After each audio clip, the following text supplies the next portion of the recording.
Ready with the intro. Already know. Thursday night Undisputed GOAT podcast. We are back with the big three. Myself, the Undisputed Champ, BRF, and Flash. Y'all already know what it is, man. We are back, man. Look, hell of a lot of sports things been going on lately, man. How y'all been feeling about this thing going on, bro? Week's been wild. Week has been wild. I love weeks like this where there's just stories on top of stories on top of stories on top of stories. You can't beat weeks like this. Hey, you can't. Especially, seem like New York been the city of the center of the universe lately, man. We got some drama up in this house, up in New York, like it always is. Yeah, telling you.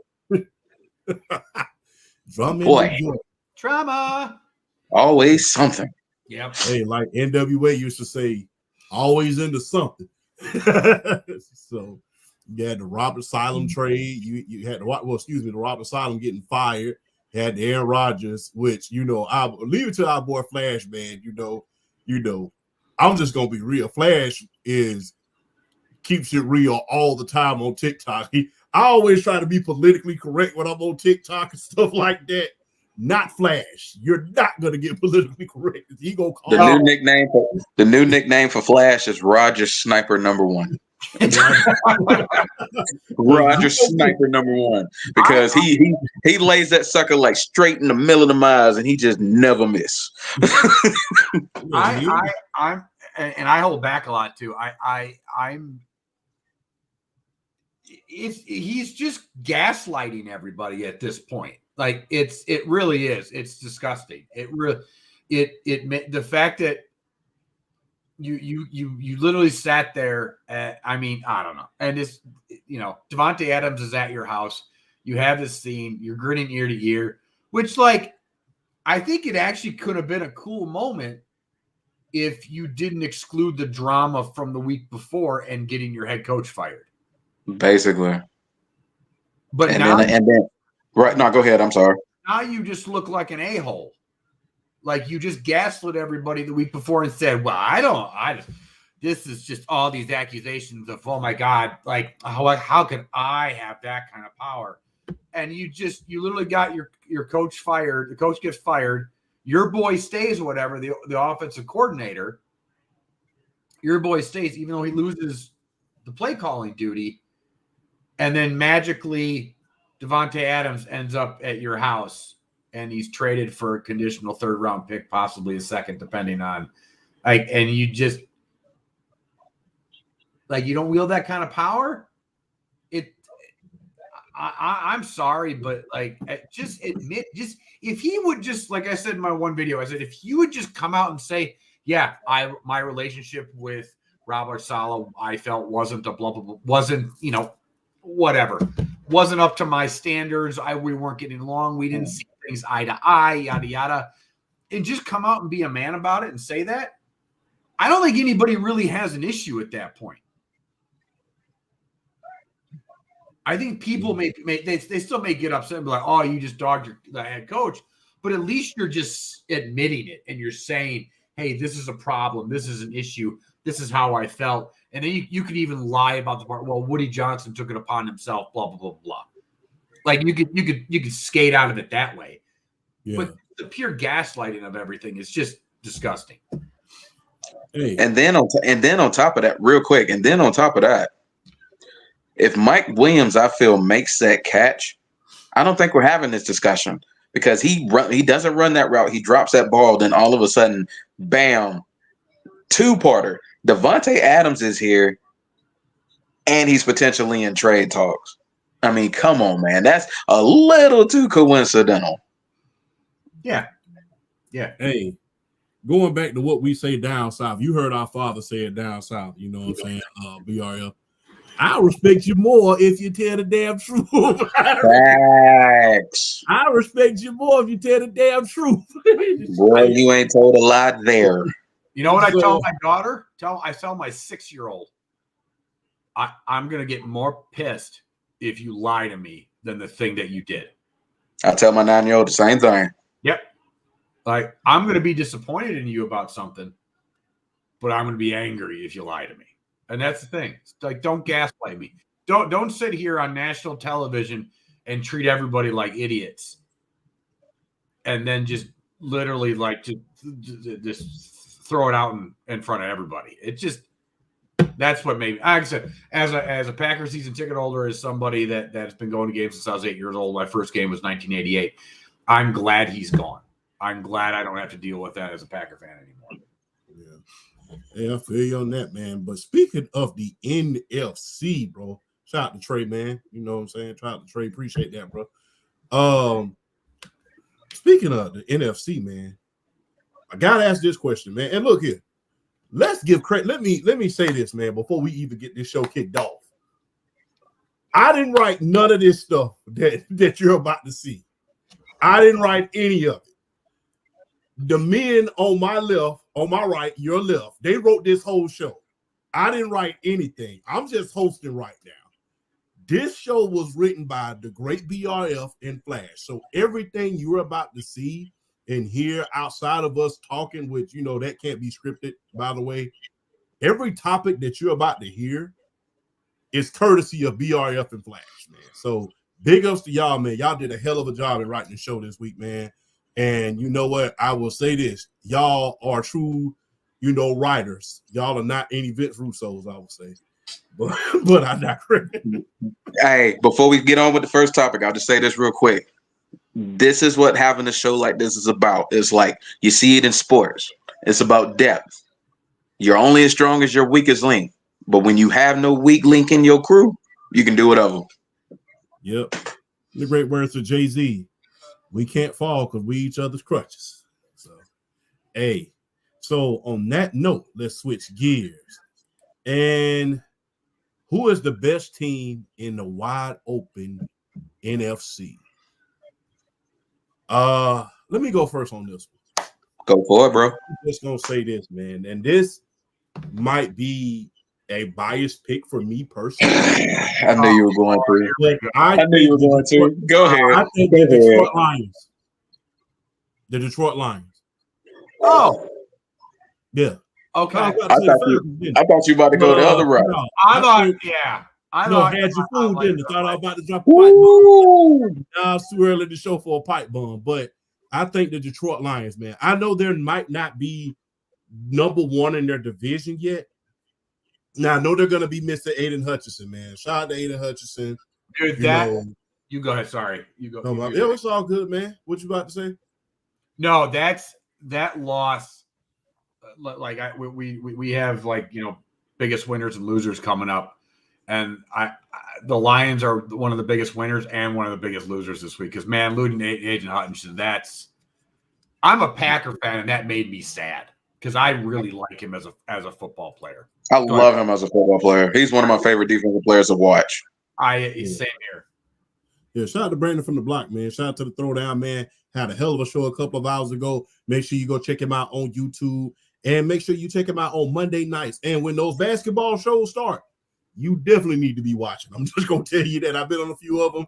My friends here have been on a few of them. It gets very, very nasty, and it gets very, very interesting on the basketball shows. But in the great words of Snoop, back to the lecture at hand.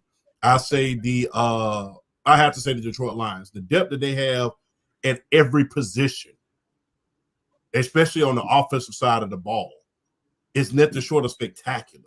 You think about the depth they have at running back. When you think about the depth they have at wide receiver, the depth they have of the offensive line, the defensive line, you know, with the exception of Aiden Hutchinson, it's nothing short of amazing how deep that team is.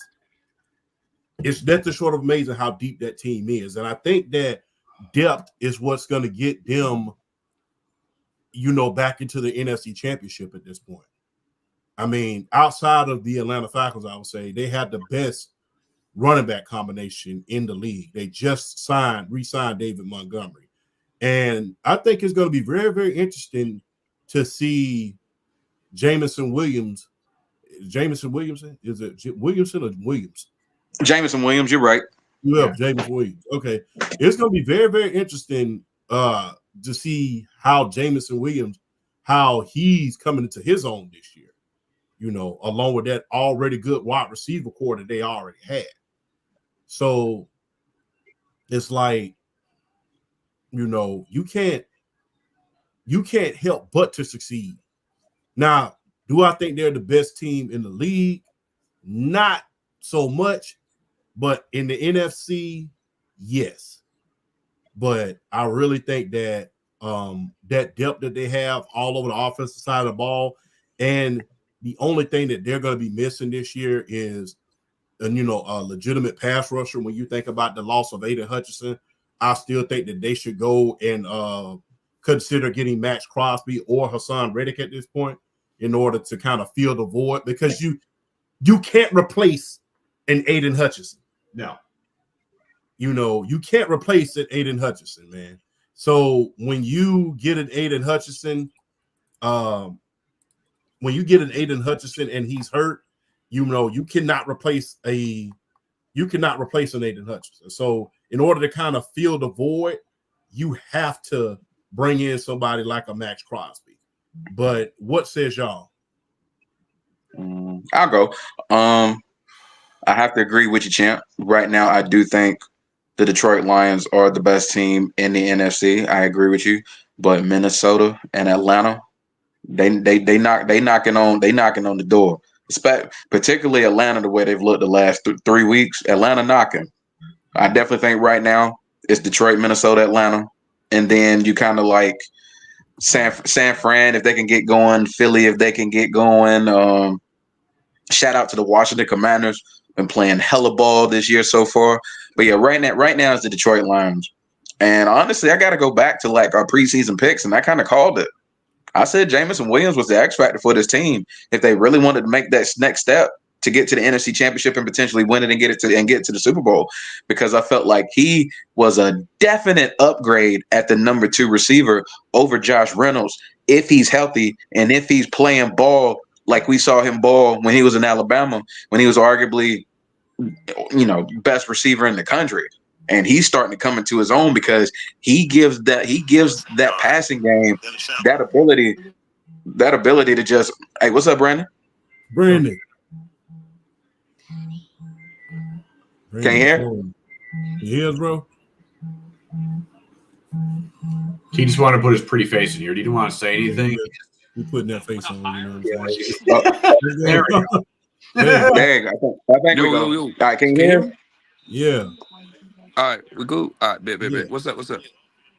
So go ahead. Nothing much, man. I was kind of getting my little thing out with talking about who's best team in the NFC right now. Champ said Detroit.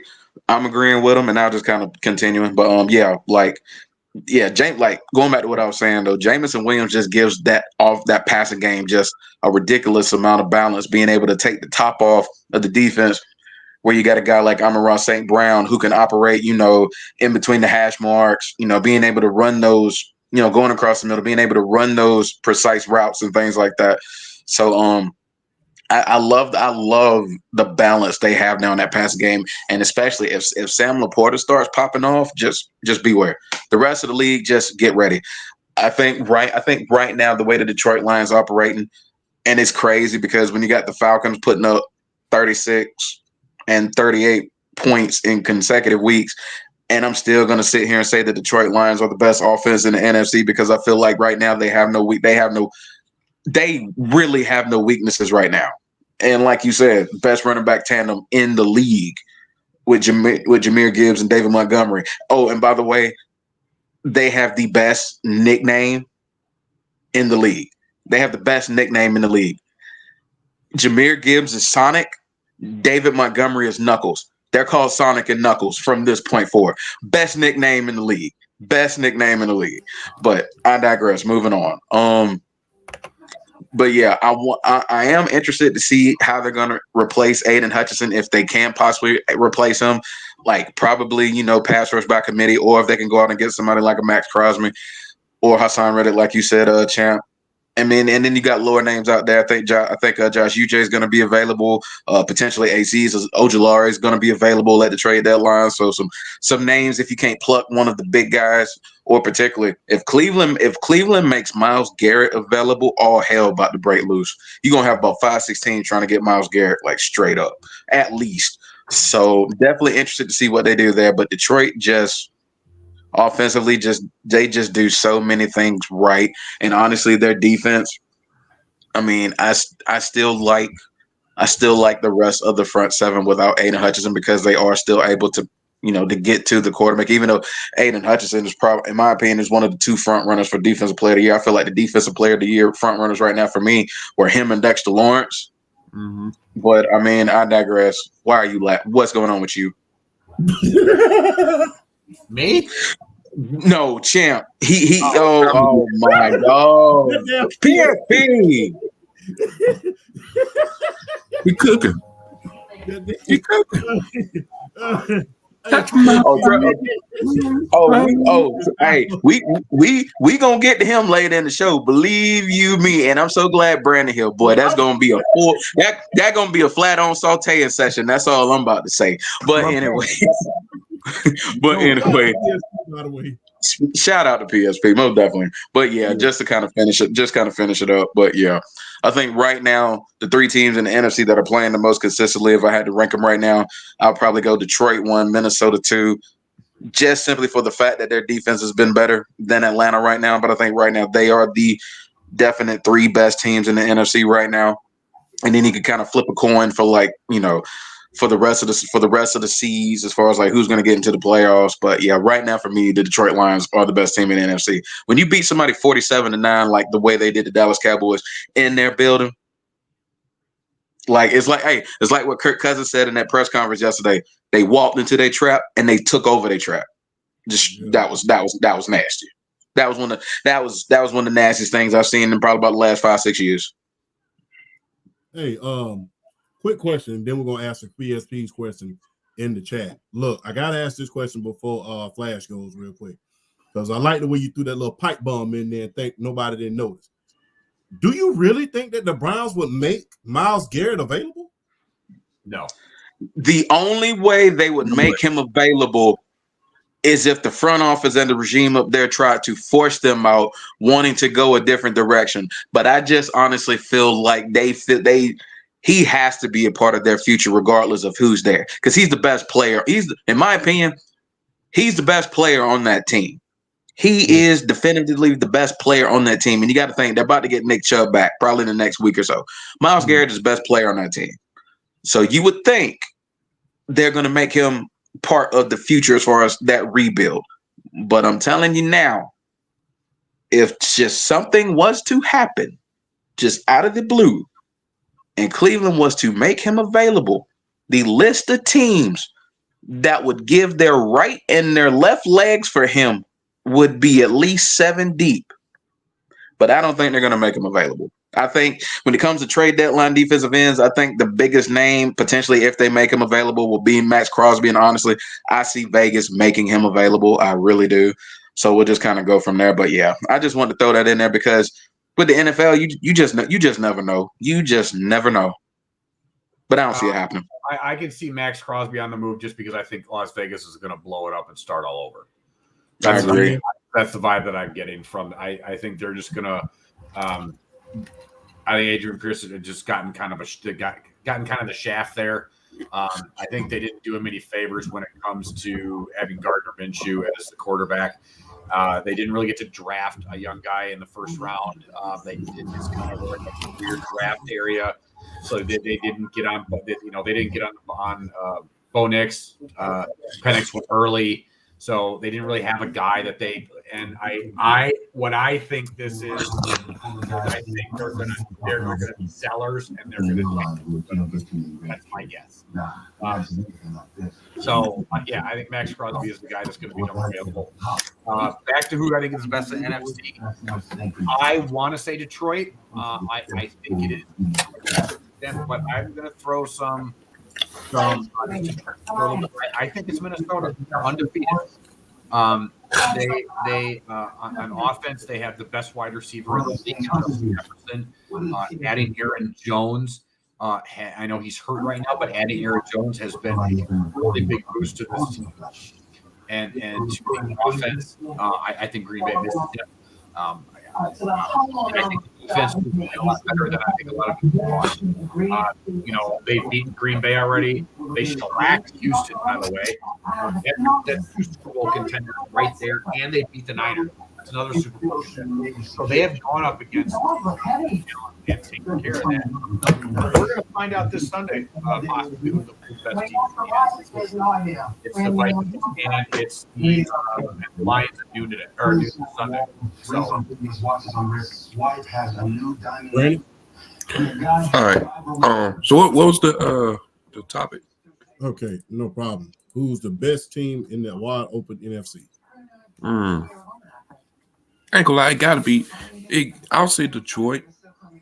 That two-headed running backs they got over there, Gibbs, with the speed, the agility, and all that, and then you got a force of nature in David Montgomery. Like, my goodness, like the strength, the power, and actually can run the ball. He also got great vision as well.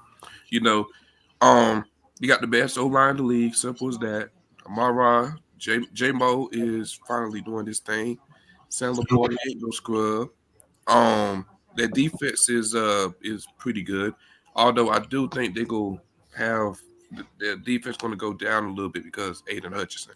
Praise up to him. But I'm gonna say the Lions right now. If I have to go honorable mention though, the Vikings. I like the Vikings a lot, man. I'm a huge fan of Jettas. I'm really a huge fan of Jettas, man. And like I said on my show, I said it to other people, bro. It don't matter who you guys quarterback. Their offense is still gonna cook, and when you have the best receiver in the league, you go cook with him. They got Jettas, they got Addison, Aaron Jones. They about to have T.J. Hawkinson back. That's big in that offense. Defense is good as well. I think they got to work on their running defense a little bit. But other than that, they straight. But right now, it's the Lions. Yeah, I think we all should agree. Shout out to PSP. Damn, I was trying to hide that from everybody, but I digress.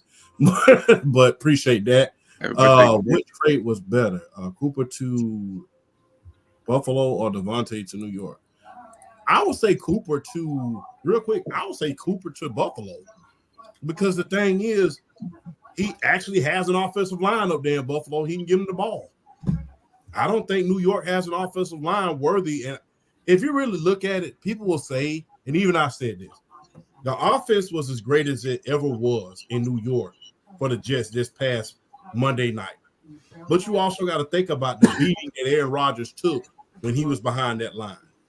Tyrod Smith has not been healthy. Olu Fashanu has been subpar as of lately. And I say this all the time, and PSP can attest to this. Quarterback cannot throw on his back. There's only so many pop shots you're going to be able to take before it takes its toll. Here's the other thing. I don't think Rodgers is that good anymore either.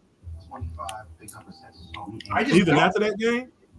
Yeah, I just don't think he's even that. I think he played okay, but this is Aaron Rodgers we're talking about. This is supposed to be, a top 5 quarterback of all time. This isn't supposed to be like, he played all right. It's Aaron Rodgers. Like, you're supposed to be like, you should be able to handle business against the Buffalo Bills. Yeah. A shorthanded Buffalo Bills and a Buffalo Bill team that is still trying to find its way offensively.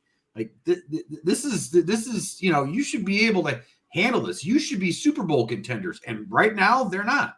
And yeah, part of that is the offensive line, but he played well against New England, and they stink. They're terrible. And Buffalo has been either really good or okay. And I'm expecting more. You're a top 5 quarterback of all time. I expect more. Do you think, I have to ask y'all this question. Do you think we think of him that way because of what Brady was able to do for the Tampa Bay Bucks, which you have on your hat right about now? Do you think we just grown accustomed to quarterbacks going to teams that just, especially when you have an all-time great, and especially when you're seeing Kirk Cousins, him do what he does right now? Do you think we'll just expect that because he is an all-time great? It's just like, okay, you're an all-time great. Look what Tom Brady did. And look what Kirk Cousins is doing. He just came off an Achilles as well.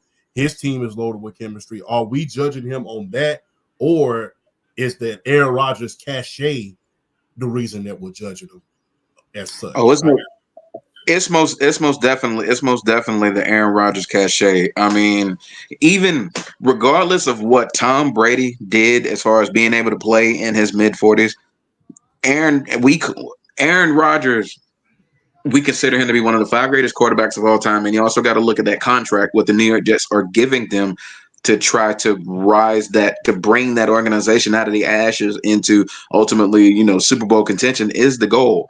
So no, we're judging him off of past reputation, even though he didn't have the greatest year the year before last year, where he basically didn't have one.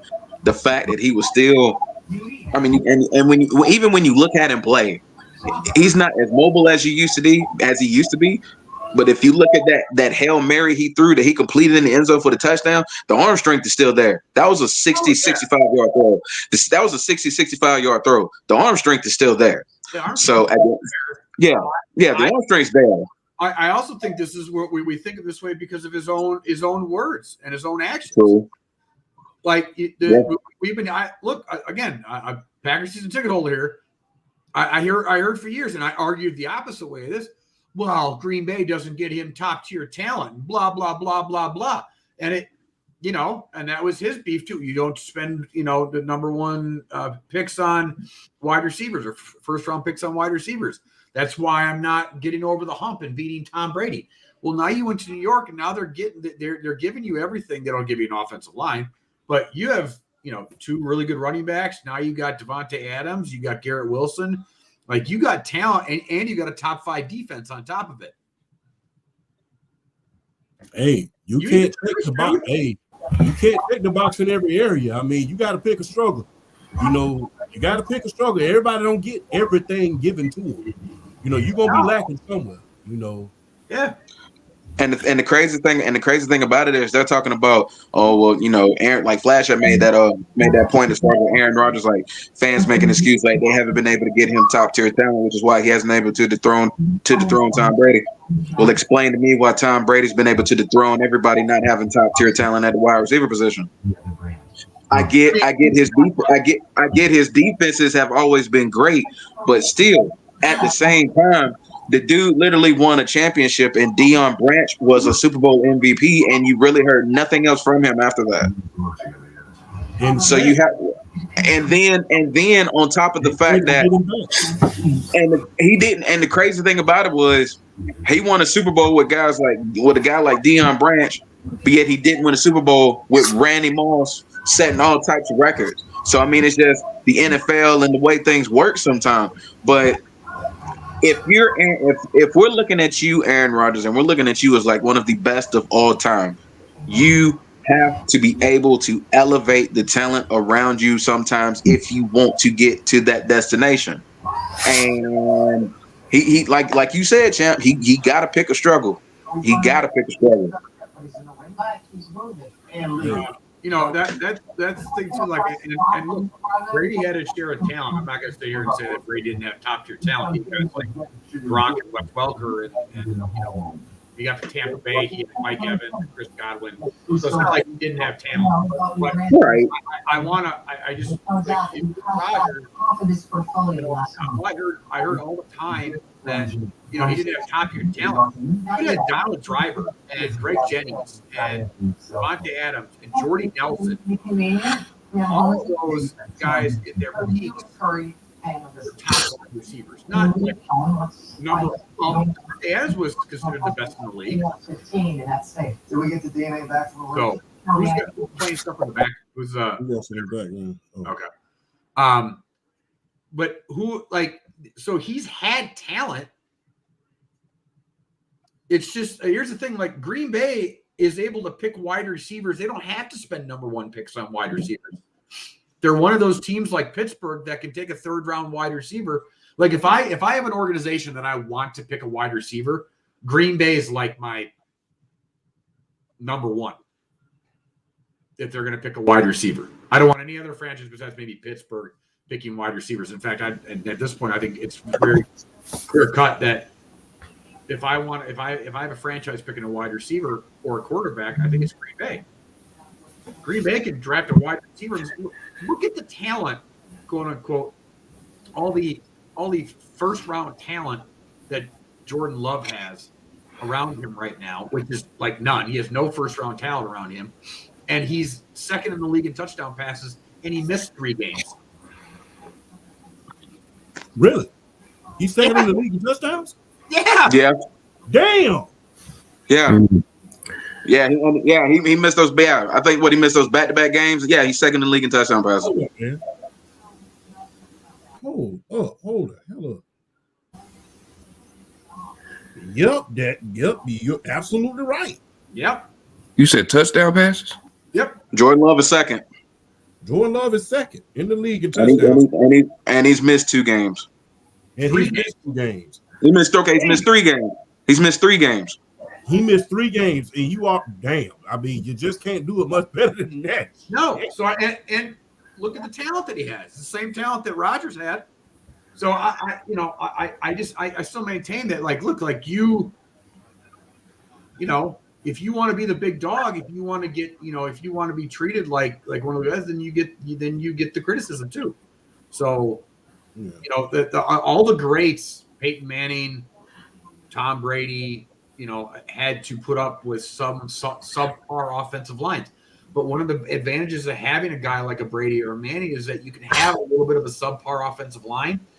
And because they're so good at getting rid of the ball real quickly, you can make that offensive line look a lot better. Mm-hmm. Brandon? Yeah, I'm just so happy people ain't overhyping it. I haven't seen it. Overhyping Devontae Adams to the Jets. I'm glad people ain't overhyping it because, like, they're real important. Like, the missing piece for the Jets is really the defense. Like, the defense, something's wrong with that defense. I don't know if I think it's the run defense, if I'm not mistaken. Mm-hmm. Not the run. And then, like, yeah, that's cool for the offense for Devontae Adams. He's still a top 5 receiver in this league. I like Garrett Wilson out there as the receiver too now, because Devontae Adams going to be having all the, the looks. People going to be looking at Tate now, and they're going to forget about, Garrett Wilson.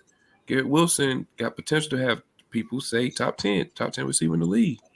So, like, I like the offense, just the defense. Defense was the real problem. Yeah. Real quick before we go into the next segment, real quick, because you know how we can stretch it. We can stretch a segment in a minute.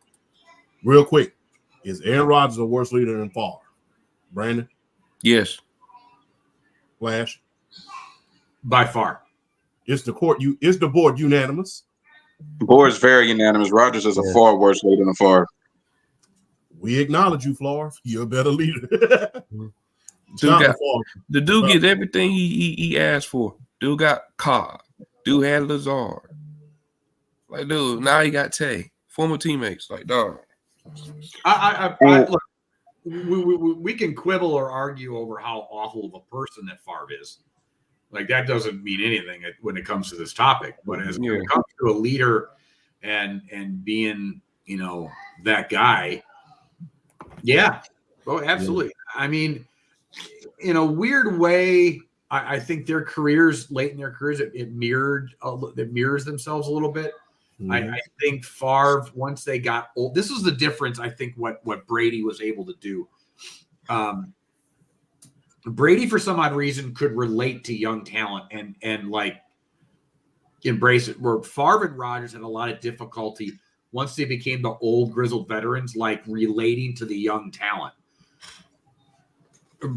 Brady, for some odd reason, never had that problem.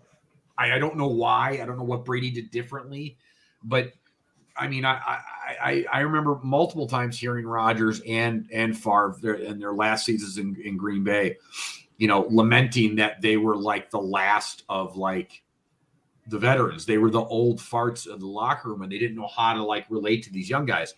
And for some odd reason, Brady could do that, and I think that's a really big issue. But I also think the big thing with why Favre is a better leader even late in careers because he showed up to everything. And that dude played through like basically gunshots. Like he was Iron Man. Like you saw that guy hobble out no matter what. Like you look at that NFC title game where the Saints just literally put a bounty on him. That's one of the worst like beatings I've seen a quarterback take. I know they lost, but that dude just kept getting up. Like there was nothing short of them literally decapitating him that was going to make that dude stay down. So I just think he's a better leader. I don't think it's even close. All right, let's move on to the next segment, and I will agree. We'll come back to that next topic later, PSP. Aaron Rodgers' power has been his arrogance, and I could not agree more. Next topic, man, look here. If there's anything that the NFL knows how to do, and that's create young stars. They know how to put old stars and young stars against each other, and they know how to relate to everyday fans. Because one game in particular, I think all three of us was talking about, including you, Brandon. I think everybody was talking about this past week was JAYDEN Daniels, the potential rookie of the year, versus Lamar Jackson, who could very well be on his way back to another MVP, considering he only has one interception, this whole season. He only has one, and he's top 5 in passing yards right now. Not to mention he could be very well the first quarterback to throw for over 4,000 yards and get 1,000 yards rushing, which I think with a historic season like that should warrant another MVP. But I got to ask this question, man. This was a hell of a game. Did the Commanders-Ravens live up to the hype? Brandon, we'll start with you, brother. Yeah, absolutely. I watched the game. JAYDEN Daniels, man, I'm not gonna lie, he rookie of the year. Right now, if you want to say right now, he's rookie of the year. Ravens, with Lamar, every year he's been improving with his passing. He's been improving with his passing. Zay Flowers had a heck of a game. The defense needed a little bit work, but here or there. But Lamar Jackson, man, I'm not gonna hold you. Chip, I know you hate these type talks. I know you hate it. But 3 MVPs.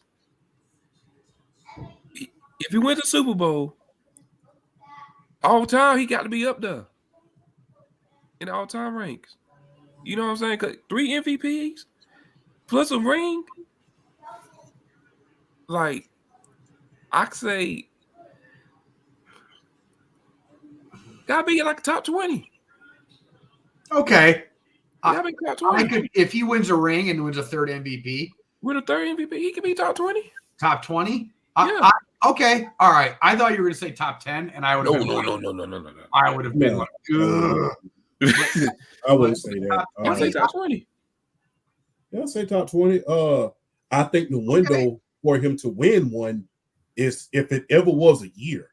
You have to win. Last year, everybody said this had to be the year, especially with that historic defense. But if there was ever a year where you have to win, I think this is it. Because if you really look at the division right now, it's pretty much theirs. Steelers offense, can't draw mud at this point. That's the reason why they put Russell Wilson back in there. People are going to talk about the stats, but there's not a lot of continuity on that team, and I blame one man and one man only, Arthur Smith. But I digress. Arthur Smith. But I digress. Now you see, we tried to tell them, champ. They wouldn't listen. They wouldn't listen. It's kind of like we told. It's not that Justin Fields is just limited as a quarterback. No. If you look at his stats and you compare to Lamar's, they're fairly similar. The thing is, you got to release those quarterbacks and let them loose. You cannot play conservative like that when you have a wide receiver like a George Pickens and a Darnell Washington. I know, but I think that's the reason why they're putting Russell Wilson in is because I think Justin Fields is limited as a quarterback. But you're 4-2. But you're 4-2. Why are you're 4-2? There's no point in this. I agree that Justin Fields should continue to start. I had this discussion with my roommate. I agree that he should continue to start. But if the offense is just sluggish right now and not getting what they want out of it, I think immediately going to Arthur to blaming him. Don't get me wrong, but look who Arthur had as a quarterback last year. Desmond Ritter. Yeah, that. But dude, the you thing make fun of is, him. now almost you weekly. have even more weapons than you did with us. You have even more. I know, but and they're 4-2. And the offense has, and like the Giants kicker has more points than that offense does. I don't just so. But let's not act like Justin Fields is this like great quarterback, because if he was, he would have stayed in Chicago. You don't give up great quarterbacks, even really good quarterbacks. So I as much as Arthur is a possible reason, I also think that you are not contemplating starting Russell Wilson. And look, if you look at Russell Wilson compared to Justin Fields, Russell Wilson at his peak was a borderline MVP candidate and Super Bowl winning quarterback, by the way. Right. Let's not forget that he No, is he that guy anymore? No. But I mean, I'm just gonna say though, Russell Wilson, Justin Fields. Like he better win this Sunday. Is all I gotta say. He better win this Sunday. I'm He not better gonna lie. win this Sunday. It's not being biased or nothing like that. We all know Russ ain't the same. But I ain't gonna hold you. I think Russ is a better fit for Pittsburgh than Fields. That's just me. And the reason why I say this is because Russell Wilson's gonna feed Pickens. Fields won't feed him Pickens like that. He won't feed him Pickens like that. I like Russ more. Russ can actually, I think he's a better thrower than Fields. I mean, Fields is more versatile with the running plays and the Wildcats and stuff. But I'm talking about like as a quarterback, I think Russ is better with that. But who knows? I don't like how Russell Wilson is getting is starting, because like Justin Fields, you was winning games with Justin Fields, bro. So I don't get what's the point of benching him. I don't get it either, but I'm gonna just be real. Then we'll get back on topic.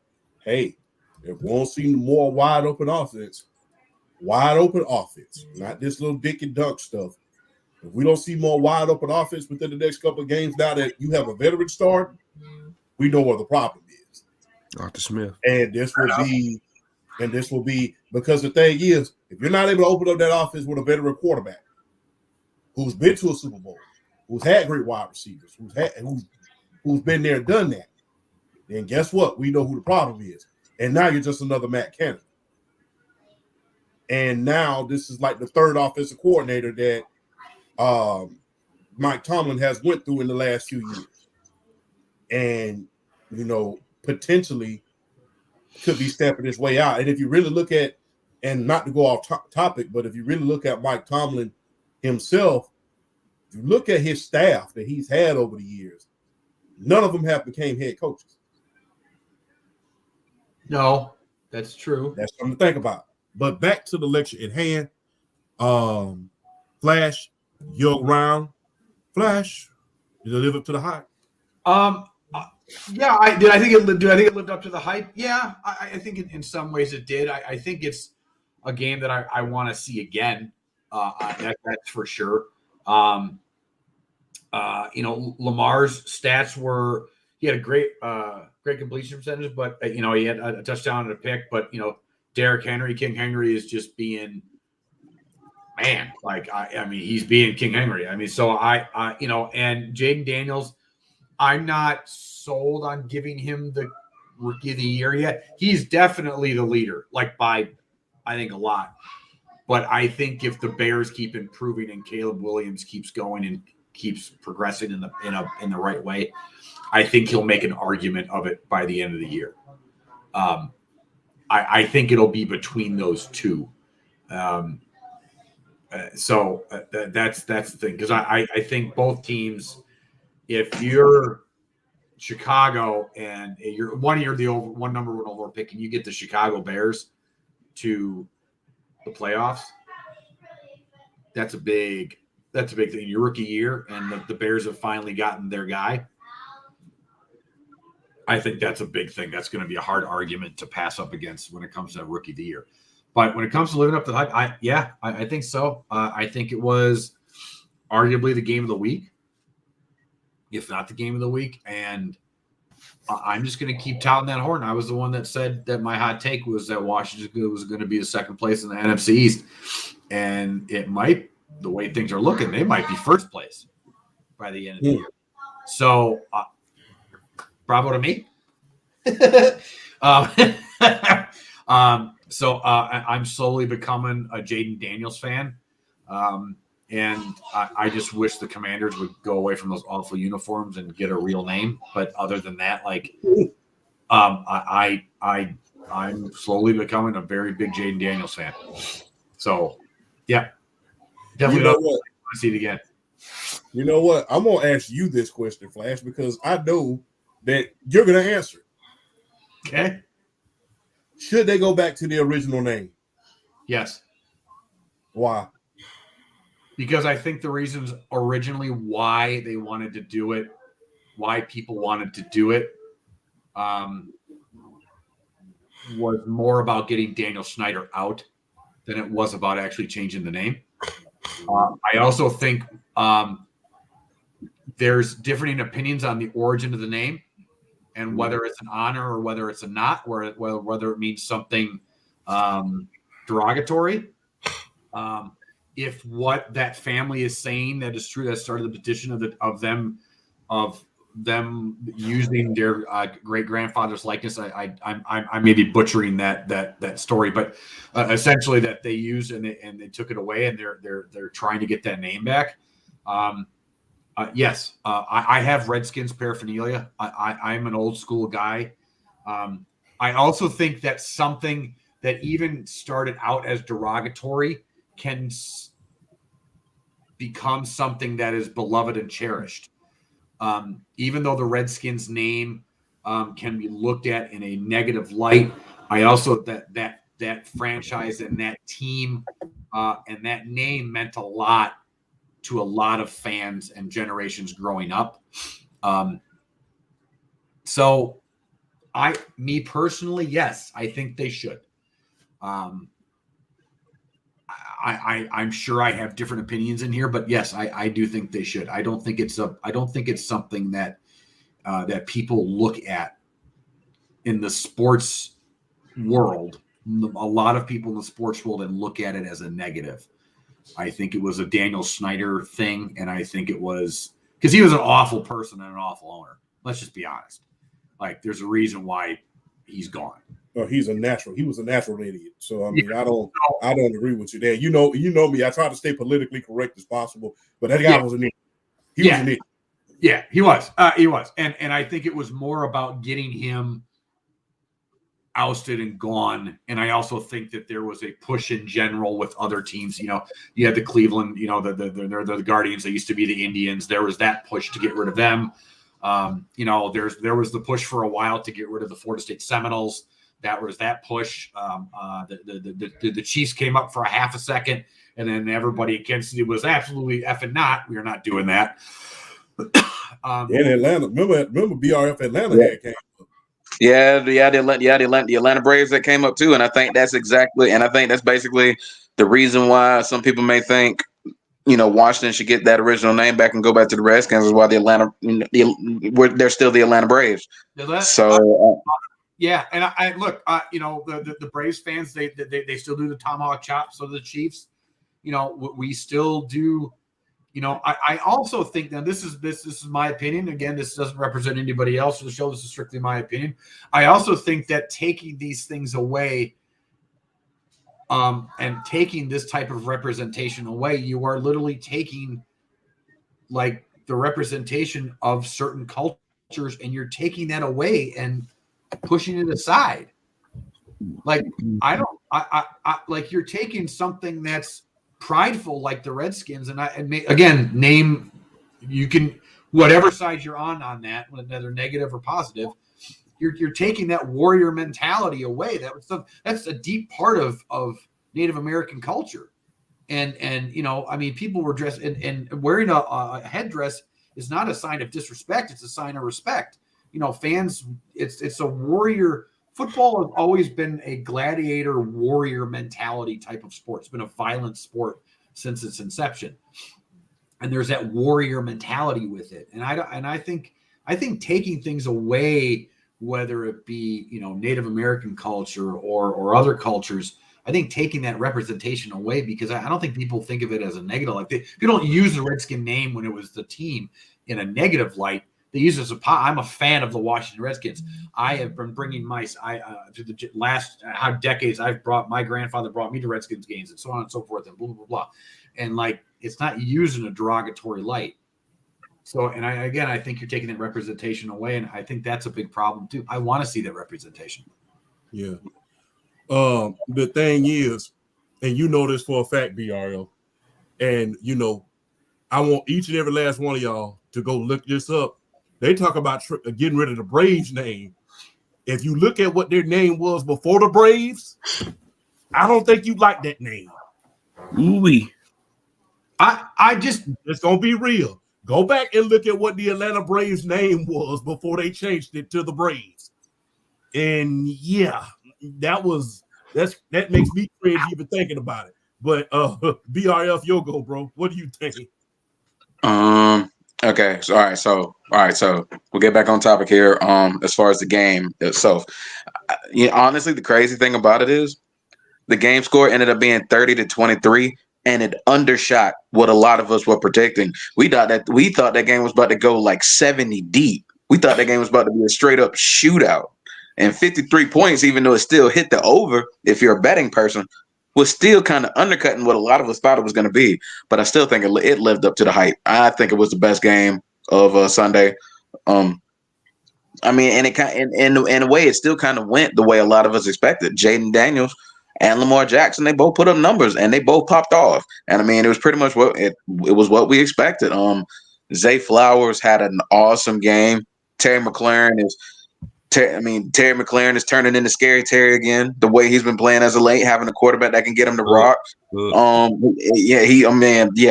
Like I said, I stick to Terry McLaurin has been the most underrated receiver in the league the last couple of years because he put some numbers and he's had crap quarterbacks throwing him the ball and he's still putting up numbers. Yes, so yeah.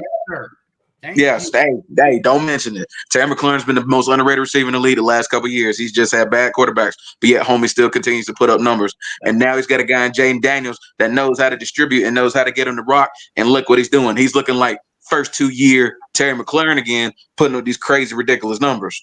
So, this is definitely a game I want to get again down the road. I want to see these two guys because.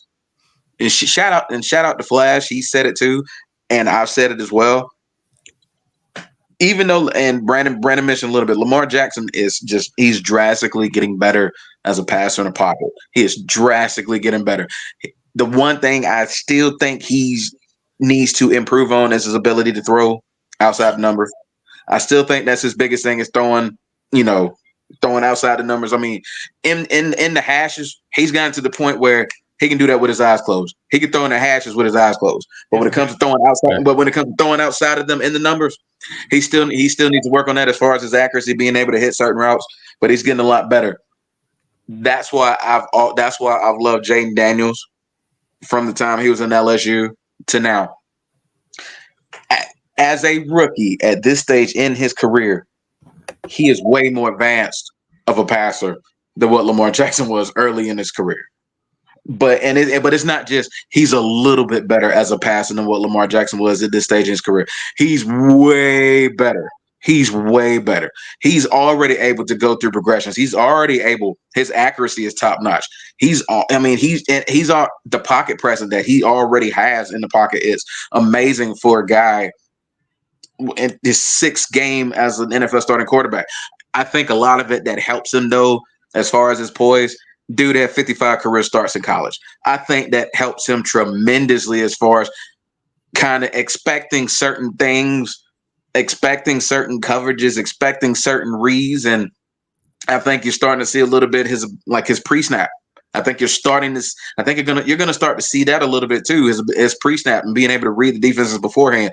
If he gets to where he's starting to do that on a consistent basis, the sky is the limit for him. He has, in my opinion, he has like no limit as far as his ceiling. If he gets to where he's being able to process pre-snap, because I feel like he's already able to do a pro snap. He's already able to, maneuver the safeties. He's already able to use move him with his eyes. He's already able to do a lot of stuff post snap.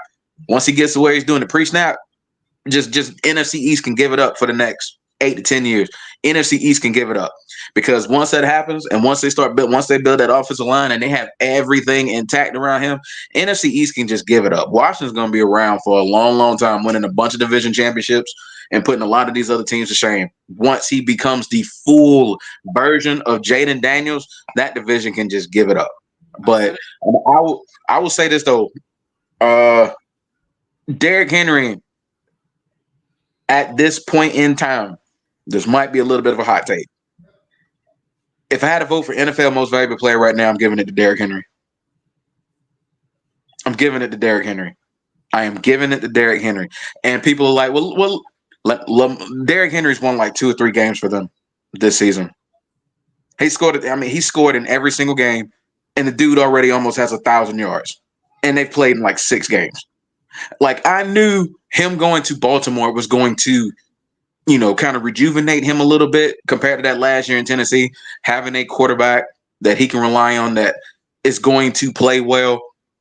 But seeing Derrick Henry play like this and carry that team through at least a couple of their games, if I had a vote right now, I would give it to Derrick Henry. I know a lot of people. I think right now Lamar Jackson is probably the odds-on betting favorite and front runner. But if I had a vote right now, Derrick Henry would get my vote. A quick sports break, real quick.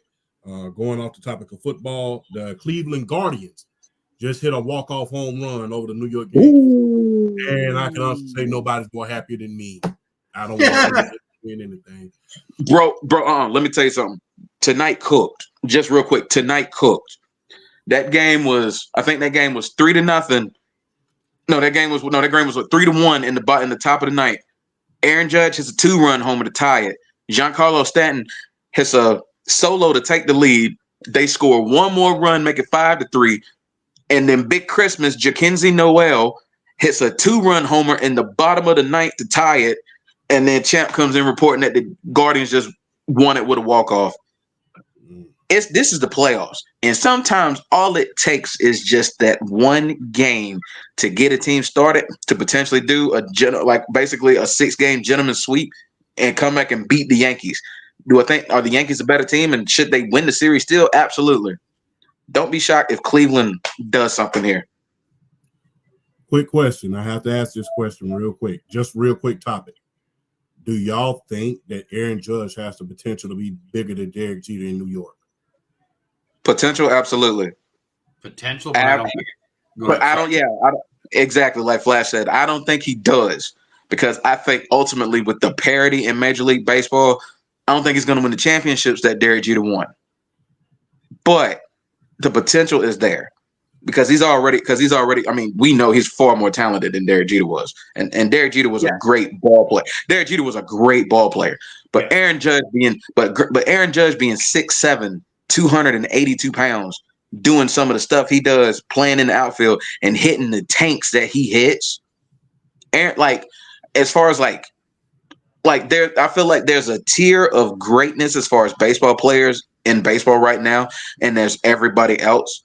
And I feel like right now, if you wanted to pick a tier of 5 players, whether they're healthy or not, for me, it's Aaron Judge, Shohei Ohtani, Ronald Acuna Jr., Bobby Witt Jr., and then if I had to throw one more in there, if he gets right, it's Fernando Tatis Jr., and then there's everybody else. Okay. I'm a big aura argument guy. Jeets, El Capitan is one of those dudes that just has that aura. He's just that guy. He's that Jordan Brady walks into a room, like he commands the room. The room stops. Everybody stops what they're doing. And so when it comes to can Judge be bigger than Jeets in New York, I don't think that's going to be really hard to pass up, just because it's like Bird in Boston. It's like Bird in Boston. Like Jason Tatum can do all what he wants to do. That the big three original, Garnett and Allen and Paul Pierce, can do all the things that they wanted to do.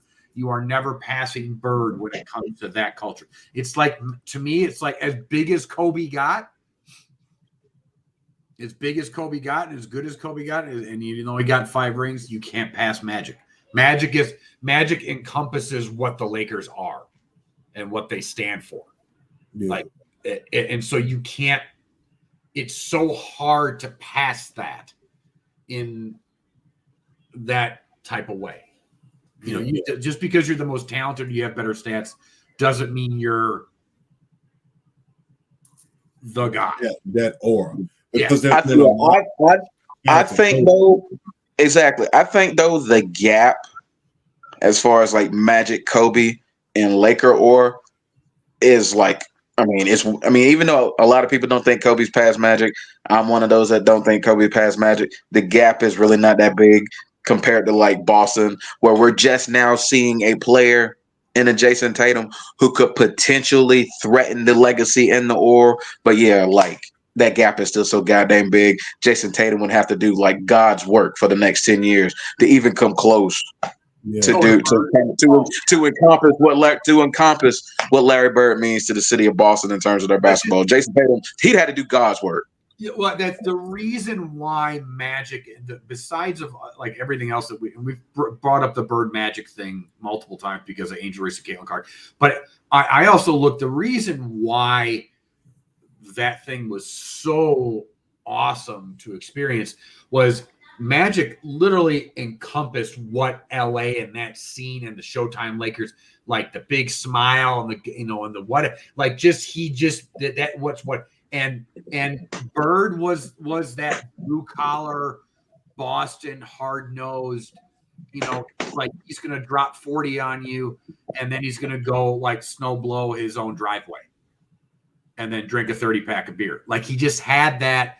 It's why Favre, it's as great as Aaron Rodgers was, we talked about it before, he never passed the Favre thing, because Favre's that down-home country boy that related to all the people up in Green Bay. You can't, it's so hard to pass that when you have a guy that resonates with a franchise and the franchise becomes what that person is. You can't, it's so hard to pass that. I mean, yeah. And the thing is, and this is a hot take for me, but I have to say it. Isn't it fair to say that this, and I'm just going to be very, very honest. It's fair to say that in Boston, Bird won less championships than Bill, and he was bigger than Bill was. Oh, yeah, by far. And he was bigger than Bill. And I was like, God rest his soul, but he was bigger than Bill in Boston. I'm like, damn. And he had less championships.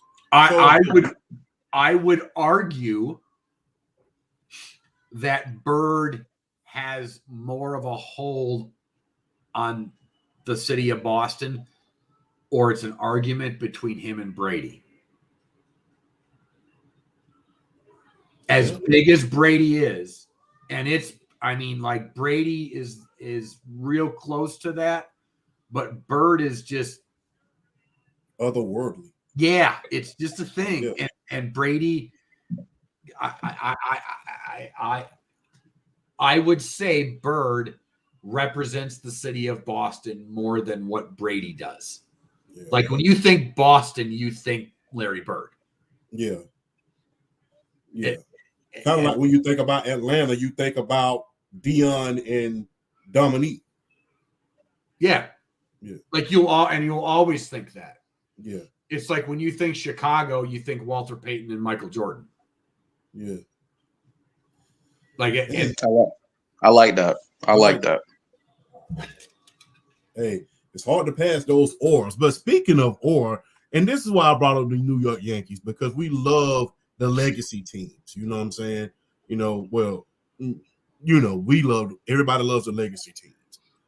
I like to see the legacy teams lose, that being the New York Yankees, but I digress. But we all love to see the legacy teams do good. But as of lately, one team ain't been doing so damn good, and that team is the Dallas Cowboys. So I got to ask y'all, I'll go first on this one. Where do the Cowboys go from here after that huge loss? I'm going to just say it. Jerry, Mr. Jones, I'm going to call you Mr. Jones. You need to chill the hell out, number one. And you need to step out of the way. The thing is, they're not getting stuff done in that franchise because either you're hindering them or you're enabling them. One of the two, and it ain't good. Since Jimmy Johnson has been gone, there has not been one acquisition since all of the remnants of Jimmy Johnson has left the Cowboys. There has not been one move that the Dallas Cowboys have made that has contributed to them bringing in some hardware. You can go down the list. You can go for the Amari Cooper trade. You can think about the Roy Williams trade. You can think about them getting Eddie George. You can think about them even getting T.O. And remember, after Terry Glenn got cut from the New England Patriots the year after they won the Super Bowl, which shocked the hell out of me, to be honest with you, because I thought Bill Belichick was going to bring him back, although he suspended him for the rest of the year. But remember, they traded for Terry Glenn the year after that and had one of them good receiving corps. Then brought in Keyshawn Johnson as well. So they've been known for bringing in some mega type of players on that team, but none of it has contributed to, them going over the hump. And you can blame a lot of that on the coaching that they've had. When Jimmy was there, he got the best out of these guys. He made sure that you couldn't be lax. He coached them hard. He hasn't had a hard-nosed coach outside of Bill Parcells since Jimmy left. And remember, he ran Bill Parcells out of town because he went and got T.O. in order to be, to be blockbuster. Because remember, Bill Parcells didn't want T.O. He was happy with Keyshawn Johnson on that team. So the thing is, it's time for Jerry to step out of the way. I'll say this. Jerry wants to be just like how Al Davis, God rest his soul, was back during the Raiders' heyday. He wants to be the reason why they win and the reason why people pay attention to him. But little do people realize he had a hard-nosed coach in John Madden. He had a great coach in Tom Flores. He had great coaches in order to coach those teams, in order to get them where they needed to be. And you notice since the Raiders have not had a good hard-nosed coach, a lot of those players that have come through Oakland and Los Angeles and Las Vegas now, which looks like they're finally here to stay in Las Vegas, they have not gotten anywhere. And I think the thing is that they made a huge mistake by signing Dak Prescott to that max deal. That was a mistake. You didn't get a lot of run stoppers in order to help with that defensive side of the ball. CeeDee Lamb is great, but, as far as his complementary receivers, you haven't done any of that. You let Dalton Schultz get away and go right down the street to Houston and become a Pro Bowler, a part of an offensive just juggernaut in the Houston Texans. And it's just been so many bad and wrong moves with the Dallas Cowboys. They remind me of my Los Angeles Lakers, and I say that to this day. They don't want to rebuild because they feel like they're going to lose out on ticket sales. But little do they realize when you're winning, you're going to sit more asses in those seats than you ever could by just making these lackluster moves. So until Jerry Jones decides, let me step out of the way and get some people. Look at what Arthur Blank did with Terry Fontenot. And look how much criticism that front office took when we took Michael Penix Jr. I was one of the main ones criticized. I'm still criticizing it. I'm not. I'm still not. Me and you disagree on that. Yeah, that's another story for another day. But he stepped back and let that man do his job. And look where we're at now thus far. With plenty of damn cap room left over, by the way. So until Jerry Jones gets out of his mind that he has to be the coach and everything else, the Cowboys are going to be irrelevant. Just like the Lakers are right about now, barely holding on, trying to, put asses in seats, trying to hang on to this little bit of glory when you know you're not going anywhere fast. And that's the reason why it's the way it is. And I'll leave it at that. Whoever wants to go next. I'll give it a shot. I'll be honest with you. It don't surprise me. This doesn't surprise me at all.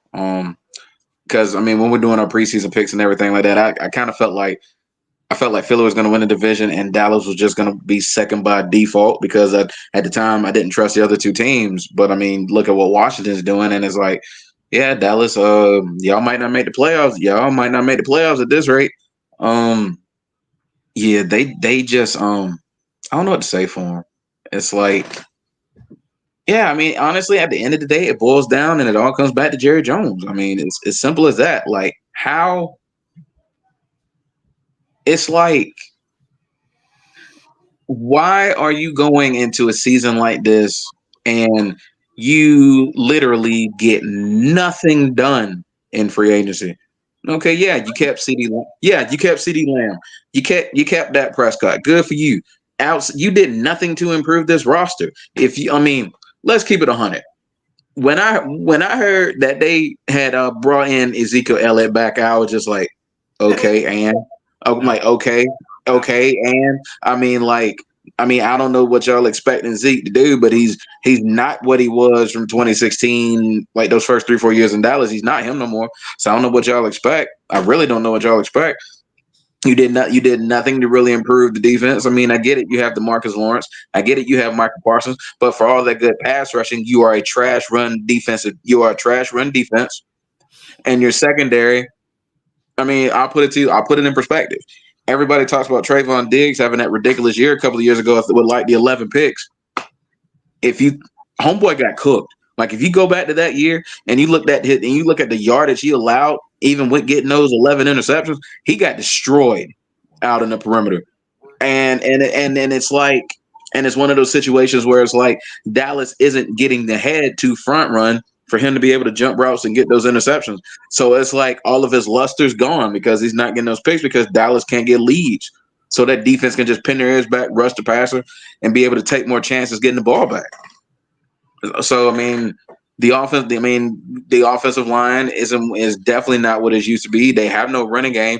They're basically, Dak Prescott has to go out here and try to put up 30 points with that passing game for them to even have a chance. And even if they do that, the run defense is so bad and the secondary gets lit up on a weekly basis. You don't even know if they can still win the game if they put up 30. Just how bad the defense has been as lately. But it boils down to Jerry Jones. It all boils down to Jerry Jones. He needs to do us all a favor and get the hell out of the way and let somebody younger who can relate more to this game nowadays take over and actually put their mindset into it and do some things that really need to be done, like actually draft or sign a good defensive tackle or two to help with the run defense, or get a middle linebacker who's able to shoot gaps and be able to stop the run on his own accord when he needs to. But they are just so dysfunctional and so all over the place. People just expect that, because they're the Dallas Cowboys, they're just gonna come in and compete just because they're America's team and because they've had this dominant run of games at home, and they're not even that anymore. If you go back to that playoff game against the Green Bay Packers where they got destroyed, they're not even dominant at home no more. So it just boils down to Jerry Jones. It's time, sir. It's time, sir. We thank you for everything you've done for the game of football, but we need to be wishing you well in your future endeavors, and it's about time for you to sell this team. You need to get out of the way. Or maybe not necessarily sell the team. Quit. Let somebody else make the moves. You don't need to have any more input as far as the moves that the Dallas Cowboys make to improve that franchise. Get out of the way. Just get out the way. You need to leave that alone.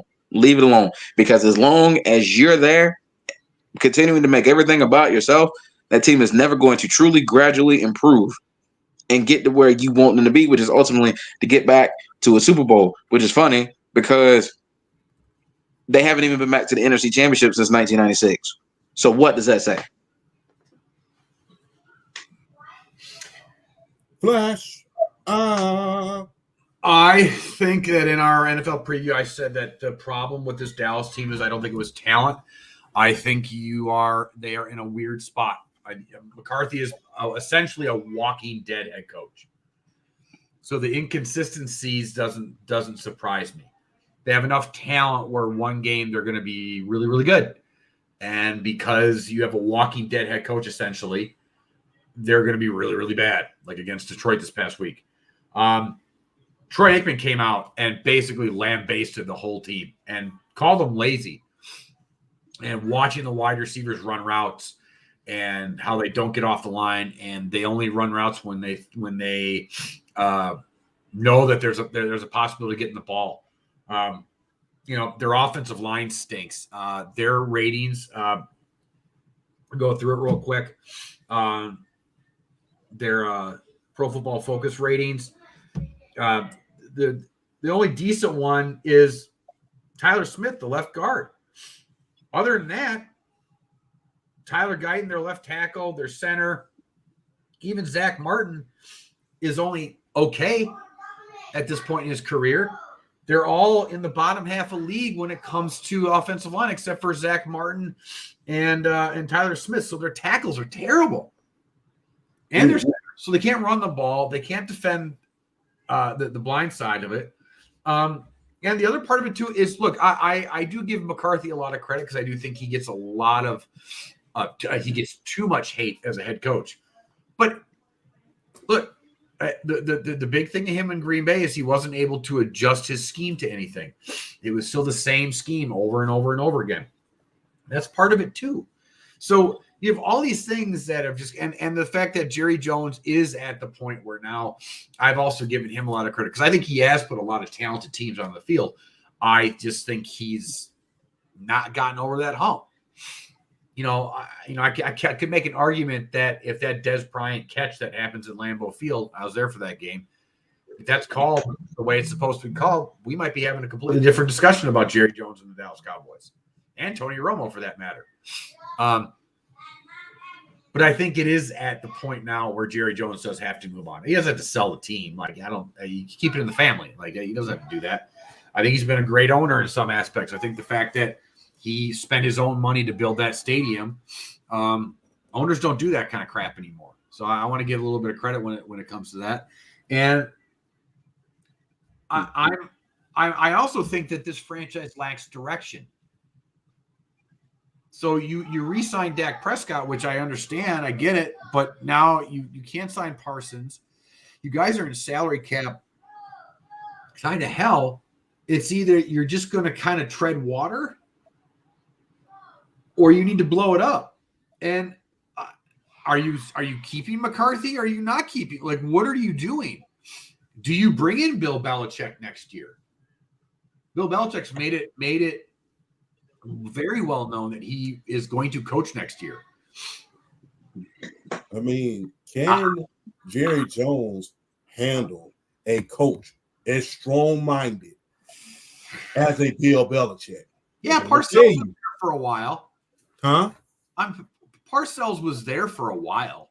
And Parcells, yeah, but not. I'm talking about not long enough for him to make the impact that he made at the Patriots. Not enough long for him to do the impact that he made with the New York Jets. I mean, Bill Parcells is such a damn good coach.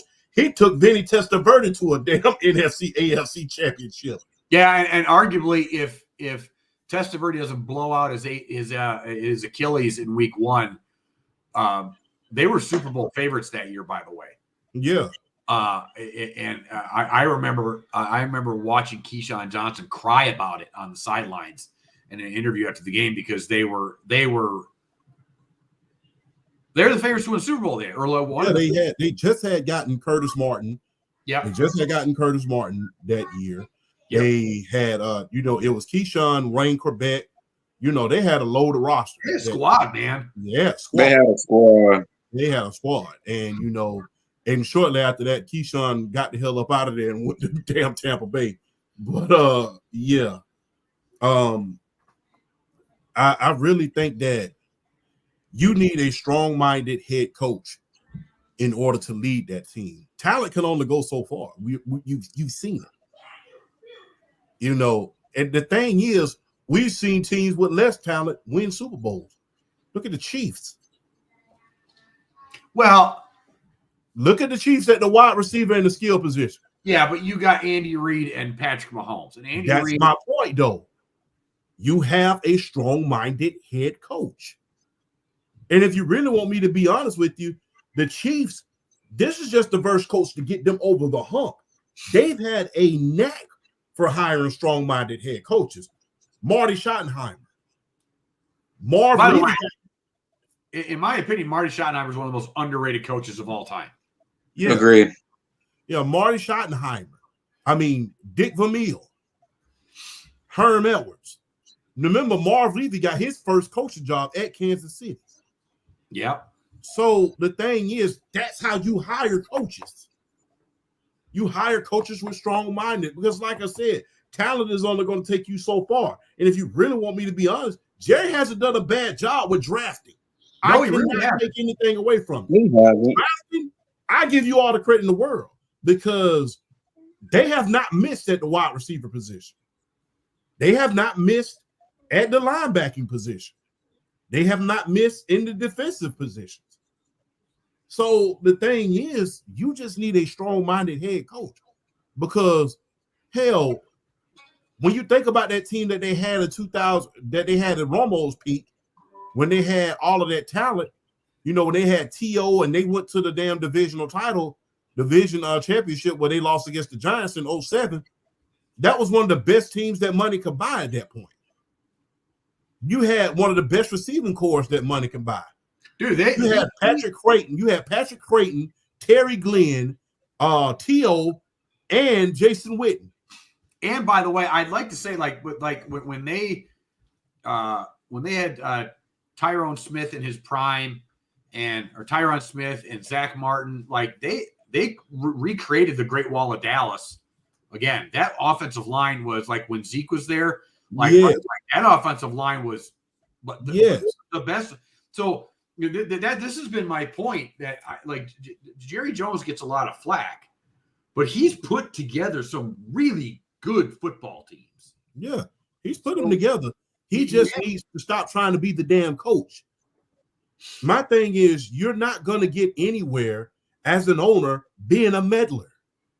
He wants yes men as a head coach.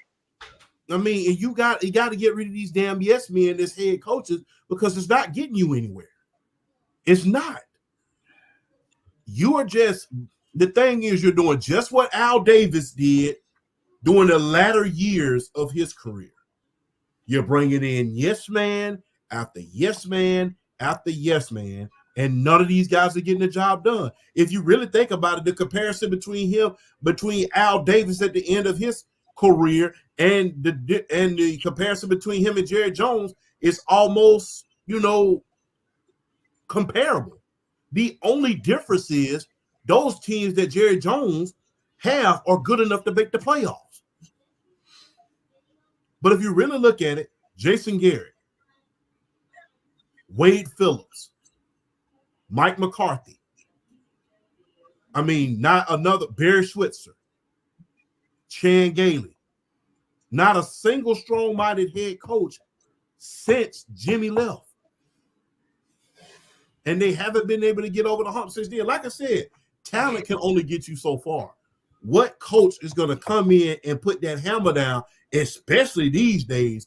Because if you thought in 1995, you're damn distracted in Dallas. Shit. In 2024, your ass is really distracted. Champ's so fired up, doesn't even know what year it is. You are really distracted. I especially in a market like Dallas, within the social media era where everybody is sitting around here focusing on brand, you need a strong-minded head coach to come in and say, hey, the reason why you're able to go get all these damn brand deals is because your ass is winning. The second your ass stops winning, then guess what? You could quit. You can kiss that Twix commercial goodbye. You can kiss all them groupies and them Instagram models goodbye. You can kiss all them Ferraris and them damn Benzes goodbye when you stop winning. You can kiss that fat ass contract that you just signed goodbye because you're not going to get another. Champ That's fired the up, kind of boy. coach that you need. And that's the kind of coach that Jimmy was. Woo! Get him, man. I'm just saying. I I understand. Look, But you're everybody not wrong though. everybody I don't wants to think- be okay. an entertainer. Everybody wants to be an entertainer nowadays, and I don't blame them. Hell, we're in an entertainment business. I'm trying to be an entertainer, although, you know, I have an alternate career. But the thing is, I realize this. I'm able to have a podcast because of my career that I have outside of it. And I realize what that brings me and the income that it brings me. So we can fund this thing. Each of us got jobs. So if that job stopped and we sitting around here worried about these endorsements, guess what? How long that gonna last?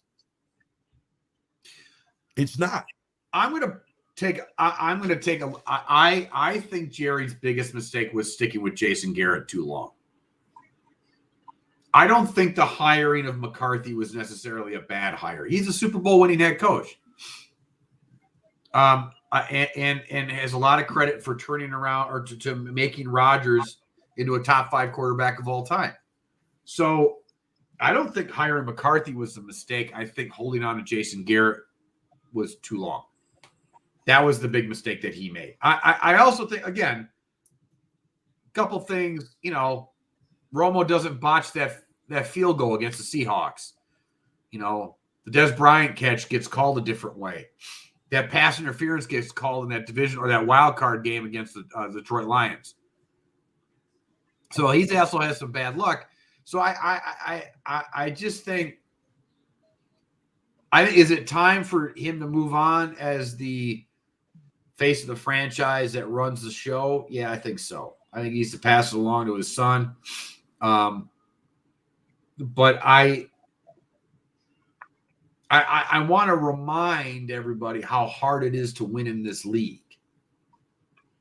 I know Patrick Mahomes and Tom Brady and Bill Belichick and Andy Reid have made it look real easy the last 20-some years.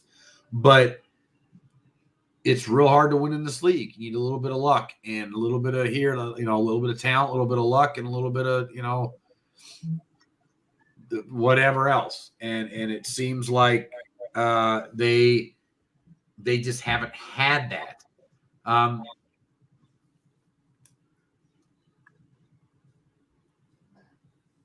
So yeah. BRF?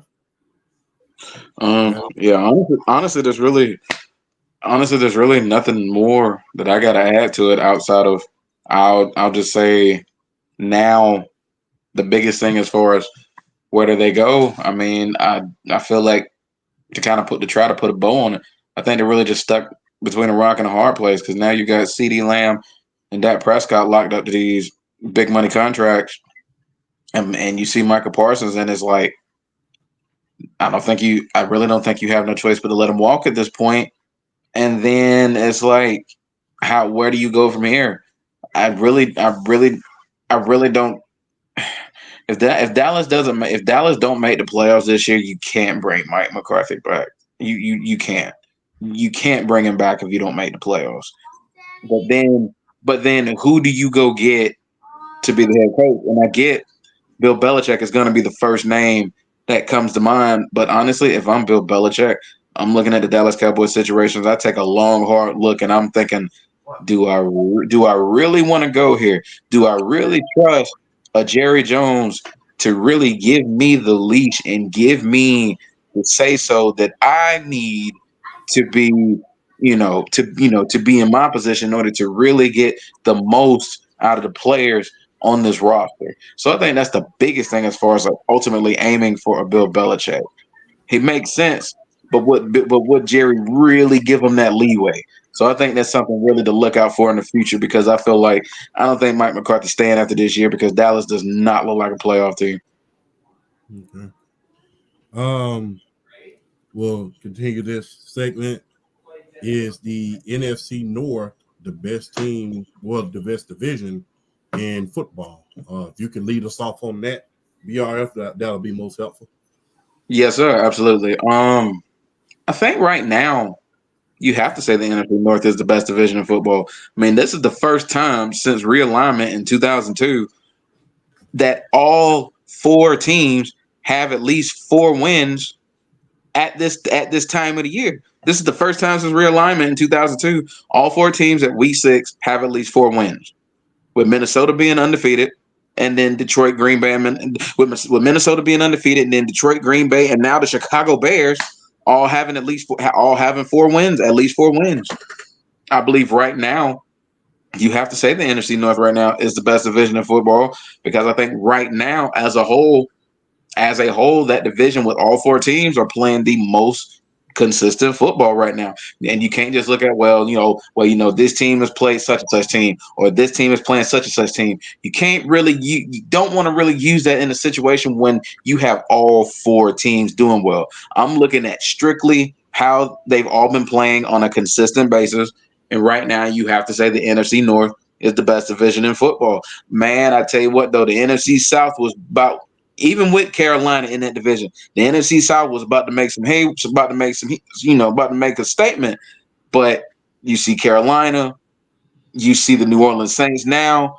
After that 2-week dynasty, what they've turned into. Granted, injuries have hit them hard. Yeah, but injuries have hit the Saints hard. But even still, seeing where they are right now, I mean, the NFC South is a 2-team race. It's Atlanta and it's Tampa. And looking at the other divisions, I mean, the NFC West, San Francisco should still be favored to win that division. I mean, Seattle, they're okay. They're okay. And then you got, the Rams and you got Arizona. So no, and then you got the NFC East. Washington, the team that a team that a lot of people pretty much had third in that division because the New York Giants were so bad, are playing the most consistent ball. Philly got a much needed win. Dallas, we just talked about them. Dallas is Dallas, and the Giants. The only thing I feel like the Giants have going for them right now, I feel like they have the front runner right now for Defensive Player of the Year and Dexter Lawrence. That's the only good thing I think they have going for them right now. So and then you look at the AFC, the East right now. I think the East right now. I think the East right now is a 1-team race. I think the East is Buffalo's to lose. The AFC South, same thing. I think it's Houston. The AFC North, you got Pittsburgh, you got Baltimore, you got Cincy, and then you got Cleveland. I mean, the AFC North could have been that other division that could have really, made some noise as far as all 4 teams being good. But I mean, that's not happening. And in the AFC West, we know the AFC West. That's Kansas City and everybody else too. So right now, you have to say the NFC North right now is the best division in football. You got all 4 teams with a winning record, all 4 teams with at least 4 wins, and they're all playing pretty good football right now. So you got to go NFC North. Yeah, I don't disagree at all. I think the NFC North, we might see all 4 teams make the playoffs at this route, which would be something. I do want to give a shout out to the NFC South. I do think Carolina makes that division a little bit of a, but I think New Orleans. I know they're getting shellacked, but they don't have their starting quarterback. The injuries have just hit them to the point where like they're they can't compete right now. But I think if they're a healthy team, I think that division is actually really, really good. I do, and I know Kansas City is the far and away better team, your best team in that division. But I do think that's a good division. I think I know they're the Los Angeles Chargers, but to me, they'll always be the San Diego Chargers. I know that the San Diego Chargers and the Denver Broncos, Bo Nix, I'm telling you right now, like this quarterback class is starting to look. It's looking better than a lot of people anticipated. Yeah, it is. It's looking really good. Bo Nix is lighting it up tonight, and he's looking like everybody thought that was he was drafted real early, and he's playing really good football. So, but I do think the NFC North, right now the Packers are in last place. 4-2 in last place. And arguably they have an MVP that was out for 3 games. So, and the Bears have put together some ugly wins, but they're still 4-2, and that offense is slowly getting better. So and Detroit, we talked about Detroit and Minnesota earlier, so I more doesn't need to be really said. So yeah, I don't think it's even close right now. Hey, I have to agree with y'all. But speaking of the North, there is another team in the North, not the NFC North, but there is a team in the North that has been very, very, very disappointing. That team is none other than the Cleveland Browns. And I think everybody's been asking themselves this question. Why are they so content on starting Deshaun Watson?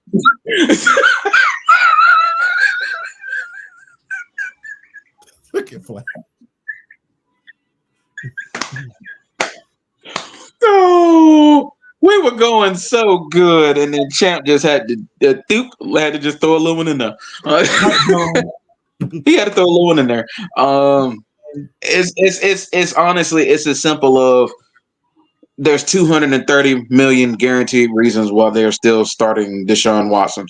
That is the only reason why they're still starting Deshaun Watson. I feel like at this point right now, you need a spark. You need to go to Jameis Winston right now because honestly, the season is going to get worse and worse and worse if you keep throwing Deshaun Watson out there. He does not look like he's having fun. He is struggling. He is just playing easily the worst football of his career.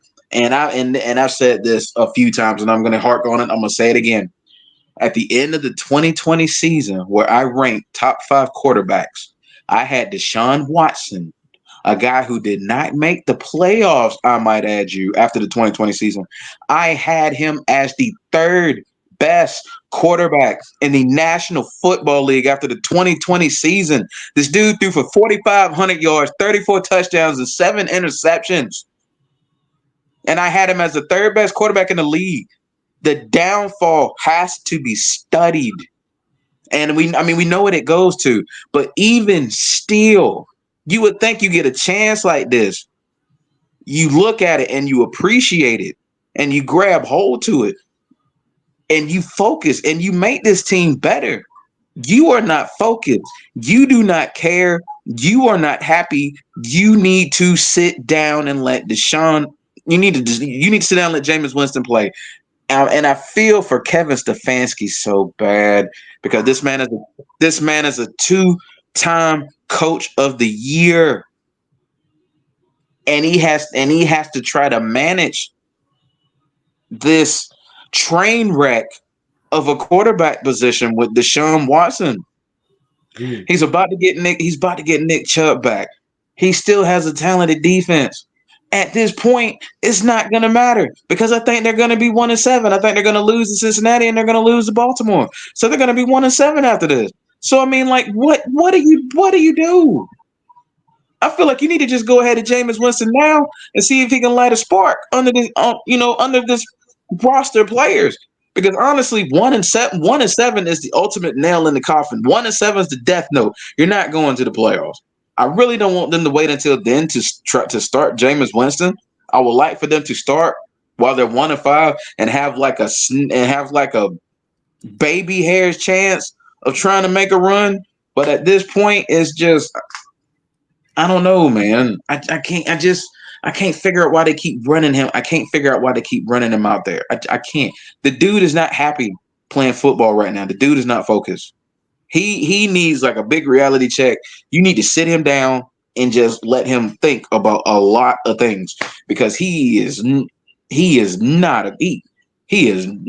near what he was in 2020. Like he's like a shell of himself compared to what he was in 2020. They need to just the front office and Kevin Stefanski, they need to talk, and Kevin Stefanski needs to be like, look here, y'all.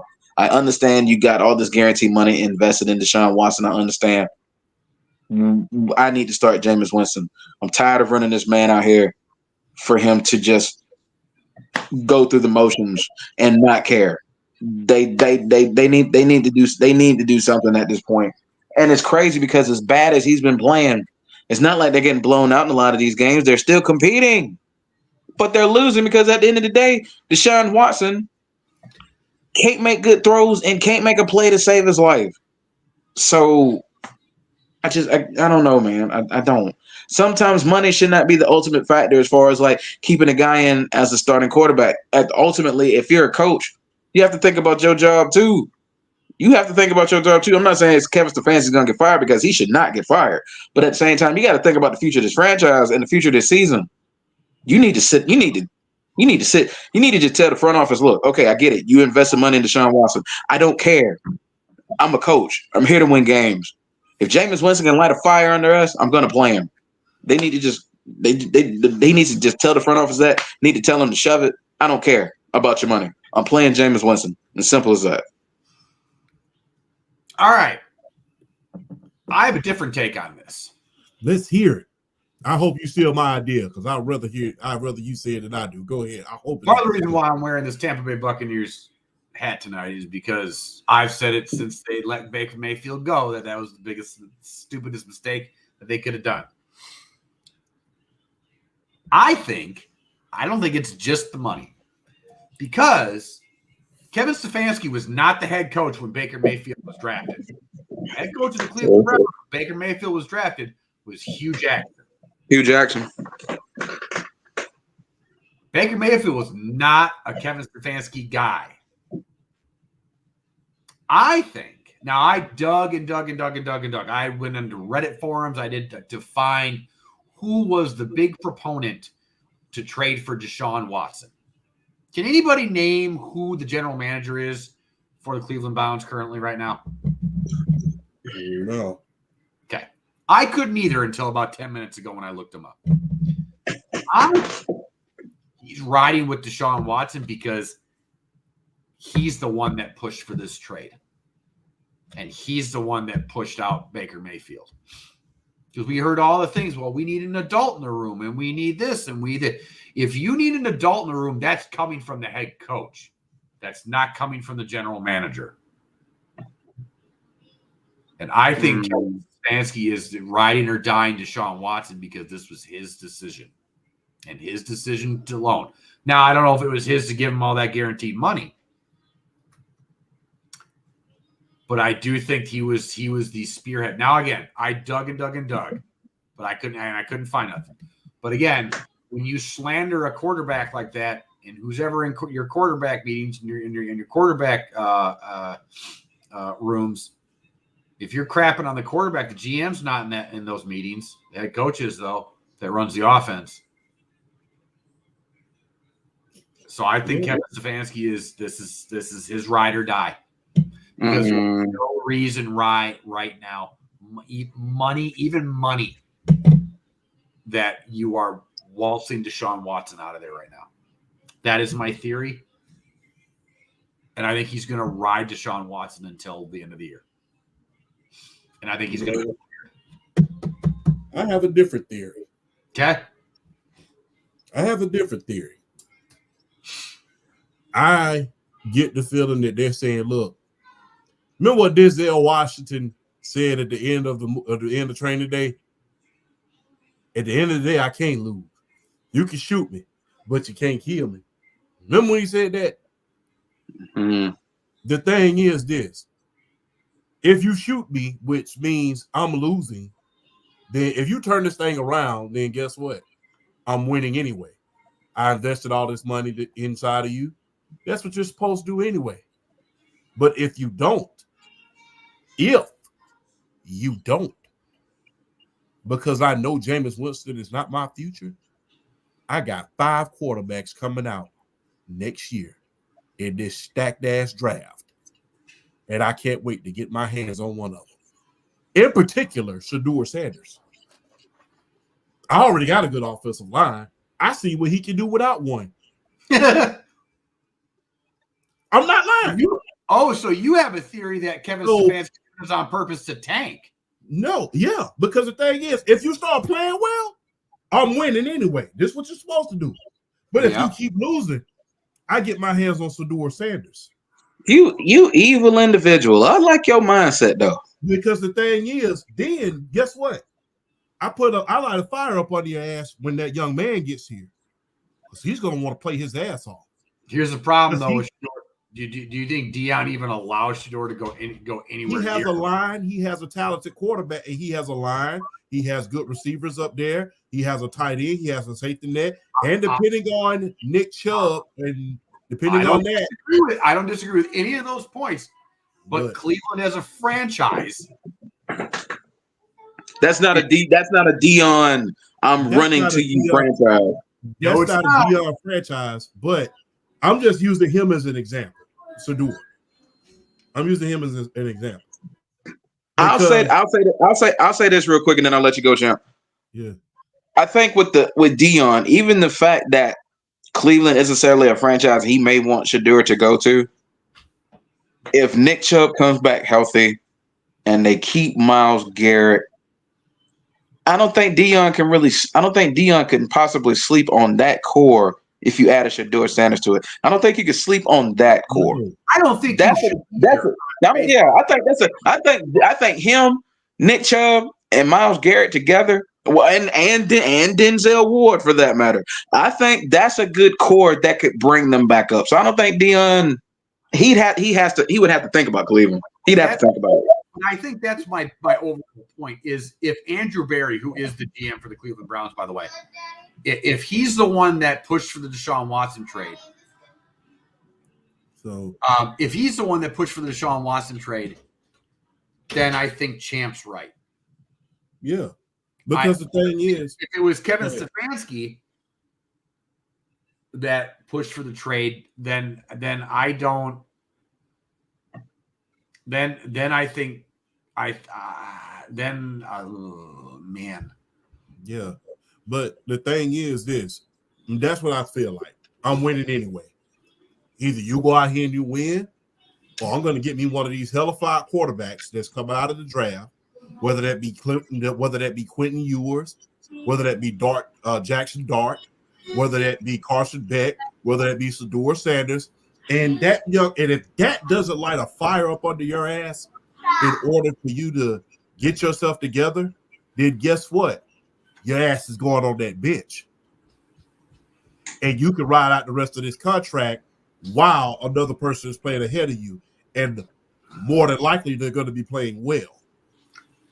So the thing is, that's the theory that I have. I'm going to win either way.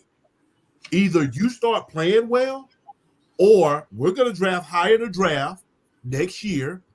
I'm going to get me another quarterback. This guy is going to be the future of the franchise. He's going to be the future. I don't have to worry about somebody being a bridge quarterback for a year or a certain amount of games. I can pick me a guy that's going to be here for a couple of years. And by the time that damn contract of yours is wearing out, his will be coming up. And he'd be probably on the second or the third year of that rookie contract. And guess what? Your behind is going out on them streets and out of the NFL. Because the thing is, you keep playing like this, ain't nobody finna trade for you. Ain't nobody finna even deal with you at a certain point. Because the thing is, your track record speaks for itself. You was acting a fool in Houston. You came to an even better situation. And then the lawsuits kept flying around. And now you're not playing well. And then there was a lot of controversy about him rehabbing. And then, last year when he first got hurt, he up in the damn luxury box up there chilling out while the rest of his teammates are playing football. How the hell you in a luxury suite at a ball game and your teammates playing football? And you're not on the sideline. So the thing is, either I'm winning either way. You're going to go out there and you're going to play your best ball game, and you're going to turn this thing around, and you're going to earn that $260 million that we paid your ass last year, or be prepared next year when I go out and get me another quarterback and sit him behind me. And if that doesn't if that $260 million and that young man, whoever that may be, Shador, whether that be Carson Beck, whether that be whoever, if that doesn't light a fire up under you, then guess what? After them, because you can best believe this, if they end up drafting a quarterback in the first round and they start Deshaun Watson, Deshaun Watson's going to have like 4 games. 4 games. Mark my words. He's going to have 4 games next year to turn his ass around and start playing well. And if he doesn't, he's going to go on that bench. And guess what? That young quarterback, if he comes in and starts playing well, he'll be out of the league in 1 more year. What are the chances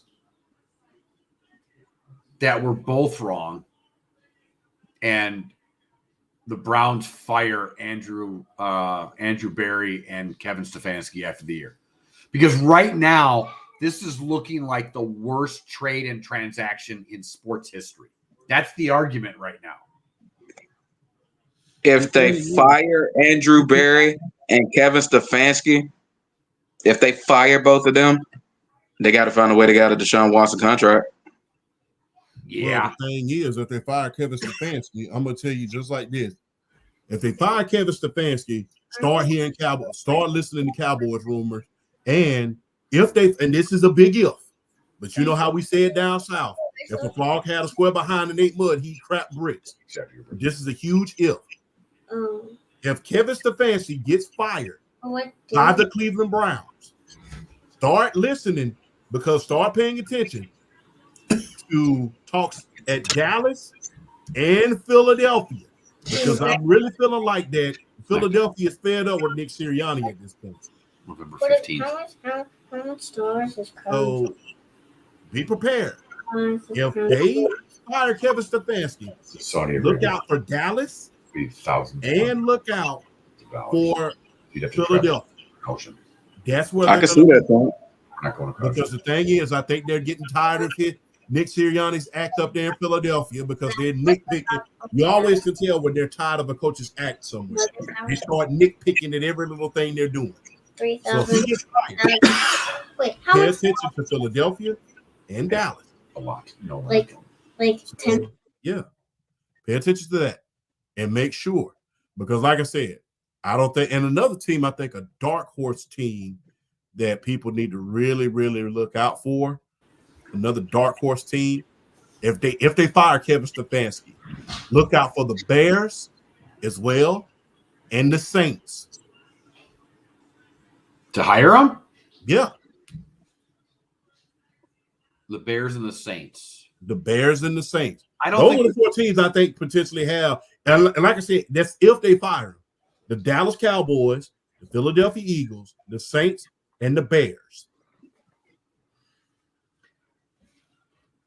Yeah. I don't know.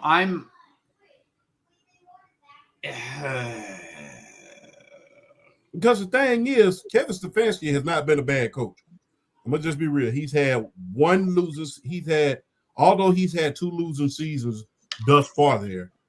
Every time his team has been fully healthy, every time he's gotten the most out of his team is they've at least went to the playoffs. He's won Coach of the Year twice. Won Coach of the Year twice since he's been there.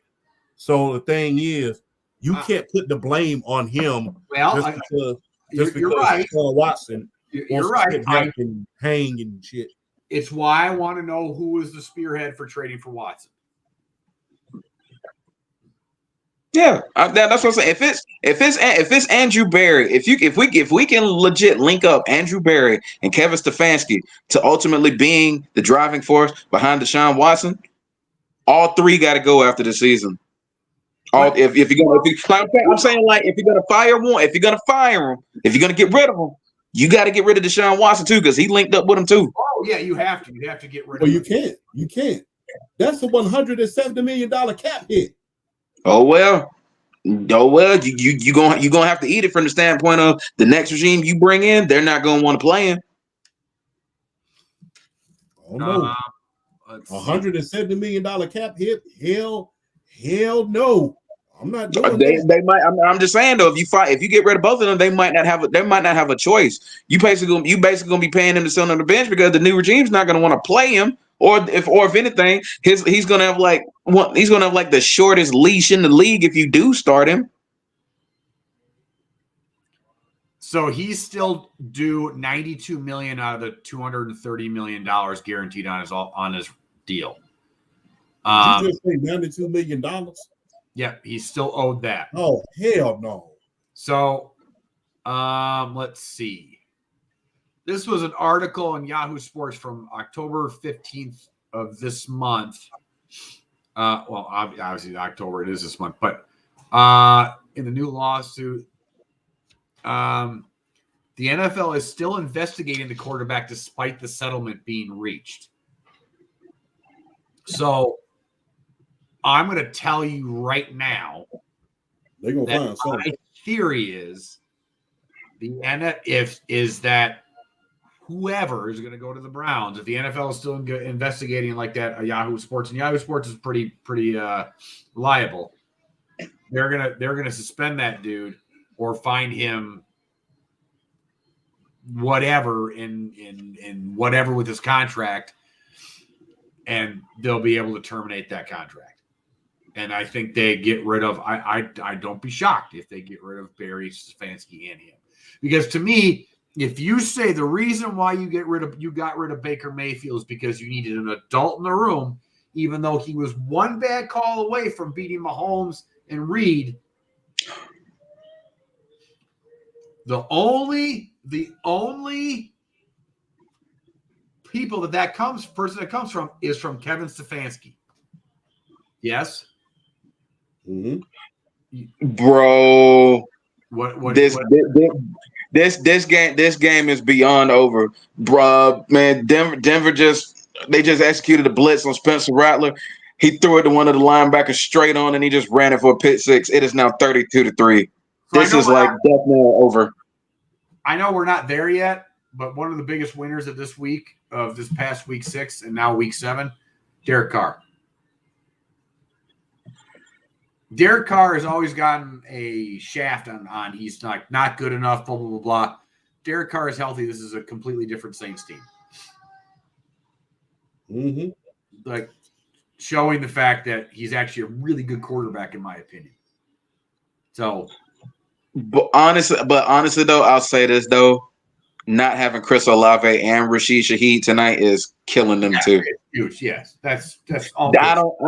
I think Derek Carr would have been a little better for the Saints. Honestly, I think with that receiver core, the Saints lose this game no matter who's quarterback. I also think Spencer Rattler's not even close to being ready to be a starting quarterback in this league.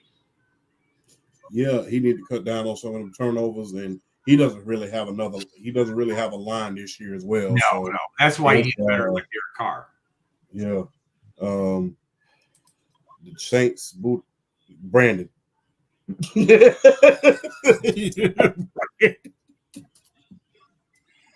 Brandon.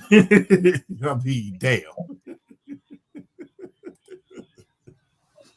Oh, wow. Moving on. Moving on. Look. Hey. I got another good one. Besides Andy Reid, I'm gonna let y'all take over this one. This one is gonna be good. I have my theory, but I'm gonna let y'all go first. Besides Andy Reid, who's the best coach in football? Y'all have the floor. Flash, this is your topic. You kick it off. So I did a little bit of research on this to kind of come into my decision. Because I think the immediate answers are Sean McVay with the Rams. Mike McDaniels would be a hot pick right now. But I think the obvious answer is John Harbaugh. I think John Harbaugh is the best coach in the league. He has the third most wins since he took over the franchise in 2008. He's had 12 playoff appearances. 12 playoff wins, which is only behind, I think, Bill Belichick and Andy Reid. He's got to the playoffs 6 out of 9 years, and even had an 8-9 record in 2021 when he had 19 players on IR. Won a Super Bowl in 2012, and his, besides Mike Tomlin, is, I think, the longest tenured head coach in the league. And has continued the Baltimore Ravens as a model franchise in this league. He's also responsible for developing Lamar Jackson into a two-time NFL MVP. Their defense is underperforming this year a little bit, but they have consistently been second or first in the AFC North and have been one of the better teams consistently. Also, John Harbaugh has been one of those, being at the helm of that franchise, is one of the few teams that was not afraid to go into Foxborough and take on Bill Belichick and Tom Brady, and beating them in the playoffs a couple times, I might add, by the way. I thought a little bit about Mike Tomlin just because of his tenure and what he's been able to do in Pittsburgh. But I think John Harbaugh is the second best coach in the league. That is I think there is you have a case for I think there's a case for Sean Payton's in the league again in Denver. You have the cases. Sean McVay, like I said, Kyle Shanahan is up there.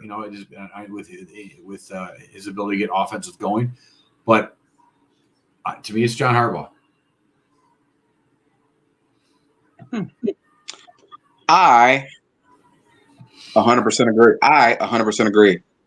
Oh. I do think John Harbaugh is the second best coach in the NFL. I think he's the best coach in the NFL, not Andy Reid. I feel like the obvious picks, if you want to try to find like a 2 through 5, if you're ranking head coaches, if we're going off of reputation and career and everything like that, it's probably Harbaugh, Shanahan, Tomlin, and McVay. If you want to go 2 through 5 in any particular order, and you can throw his brother in there too. And then through who else in there? His brother Jim Harbaugh, because he's back. Oh, you could throw, yeah, exactly. You could and you could throw Jim, and you could throw Jim in there as well, exactly. But you have to go. I think it's John Harbaugh. I think John Harbaugh is the second best coach in the league too. I just think we don't talk about a lot of the turnover that John Harbaugh's had. He's had quite a bit of turnover, and to still be able to really get the best out of his players and still be able to win, like Flash said, the 12 playoff wins. He has the Super Bowl championship. He has the multiple AFC championship game appearances. I mean, he's fresh off of the one last year where, practically he was better play. Basically, you might as well say he was better decision making from Lamar Jackson away from taking down the Kansas City Chiefs and getting to the Super Bowl last year. So I really don't need to add any more to this. John Harbaugh to me is the second best coach in the league too. I would probably give an honorable mention probably to Kyle Shanahan. I think Kyle Shanahan right now is the third best coach in the league right now.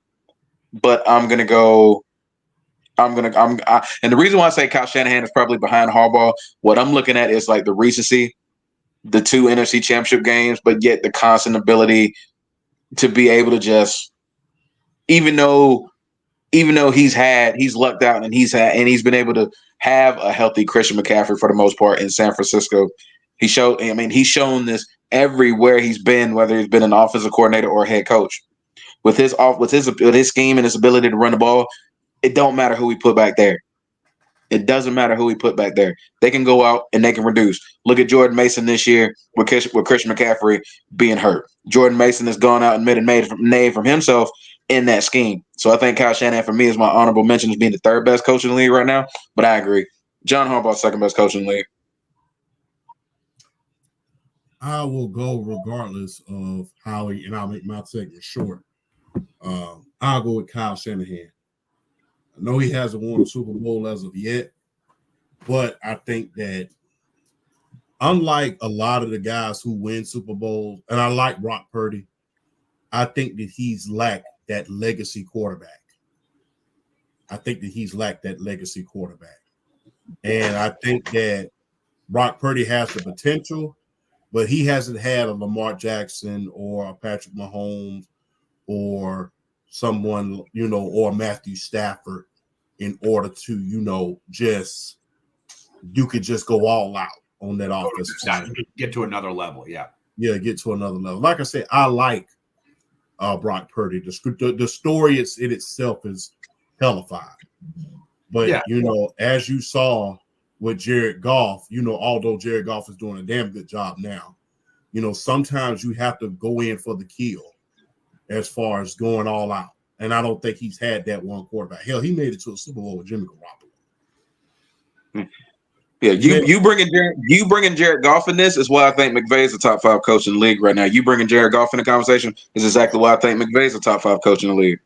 So anytime you can do that is I think one coach, although I hate him sometimes because it's just like, damn, you could have had yourself a Super Bowl. Dan Campbell. Dan Campbell's a hell of a coach. I think he is. I just wish he wouldn't gamble so damn much. But I like that a little bit. I like that little daredevil in him. It makes him who he is. But I also think he's a very good head coach. I think somebody when he gets back into head coaching, I think another coach when he coaches again is Mike Vrabel. I think Mike Vrabel is a very good head coach, and I think Tennessee was really dumb to let him go. I love Kyle Shanahan. I really do. I think Sean McVay is really good, but I actually think Kyle Shanahan's a better head coach than I think of Sean McVay. I do too. But I'll say this about McVay. I do think McVay is a little better than Shanahan in terms of, to an extent, second half adjustments and being able to understand when it's time to change up and do something in the offense, as opposed to Kyle Shanahan, who I think is a little more stubborn than Sean McVay. As a Falcons fan, Champ can attest. Shanahan is stubborn as hell in certain. Shanahan is stubborn as hell in certain situations. So Kyle Shanahan. You, as a Patriot supporter, I know you will always think Kyle Shanahan. But I digress. Yeah, that's what I think. Huh? That was number 5 for y'all, wasn't it? Yeah, that was 5. No, that was 5. Yeah, that was 5. Yeah. Yeah. I think that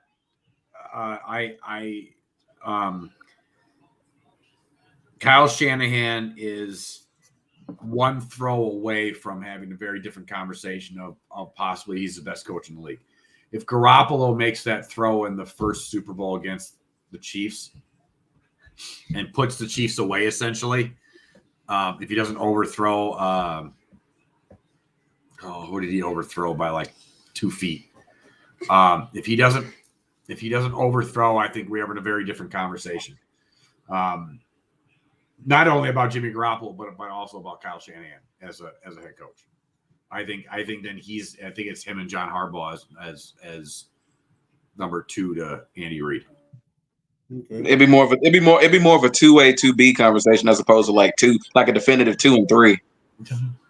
Yeah, I agree. All right. Real quick segment. Winners and losers from week 6. Y'all have the floor. All right, I'll kick it off this time. I'll kick it off. I got two of each. I'll try to make this quick. My first one is obviously the Detroit Lions. I mean, just doing what they did to the Dallas Cowboys in AT&T. Like I said, that was one of the greatest example. Like if from a sports perspective, if you put a picture next to the word execution, you put up the final score of that Detroit-Dallas game. And that is like the perfect score analogy as far as what a live execution would look like, what Detroit did to the Dallas Cowboys. I mean, they're running hook and ladders with Amon-Ra St. Brown and Penei Sewell. They're running hook and laterals. And the only reason why I got called back was because of an ineligible man downfield. So I mean, like when they're running flea flickers, they're running hook and laterals. I mean, just like when to be able to beat a team so bad, you're opening your playbook to like the back of the playbook, just pulling out stuff. That is criminal. And I get to be a homer, but I'm gonna single it out. The Atlanta Falcons running game was another big winner. 200 yards. You get 95 out of Bijan. You get 105 out of Tyler Algier. But that was some of the best offensive line play. That's definitely the best offensive line game all year. And it's definitely some of the best offensive line play I've seen really since probably middle of last year. I mean, they were just on one. They were on one Sunday. I mean, it's like coming into the game, Carolina doesn't have much of a pass rush, but it's almost like, God, it's like they humbled them even more the way they just hit him in the mouth that game. So yeah, the Atlanta running game is definitely a winner for me there. I guess if you want to throw a quick honorable mention in there, it's Derrick Henry and what he did against Washington. I mean, just the way he's been playing this year. So a loser. I mean, obviously the Dallas Cowboys. I don't need to explain much about the Dallas Cowboys and what was going on there. But if going through the games, if I had to throw a second loser out there, even though they played well in the loss, man, I got to go to New York Jets, and I got to go particularly Aaron Rodgers from the standpoint of now you really got who you want. You got Devontae Adams now. Now you really got who you want. So now you got to go ahead and validate them getting Devontae Adams, even though I feel like the Devontae Adams trade isn't going to be enough to get them to the playoffs, and I really don't want them overrating this trade just because they got him. I don't think it's enough to get them to the playoffs because their run defense hasn't been good this year. So I'm looking at Aaron Rodgers from a standpoint of now you got to go ahead and do it. I mean we know you're not yourself, but I mean you played one of your better games this year and you still couldn't win. Now you got your boy. So I'm looking at him and it's just like I don't know. But I feel he was definitely a loser for me this week too. So those are my picks.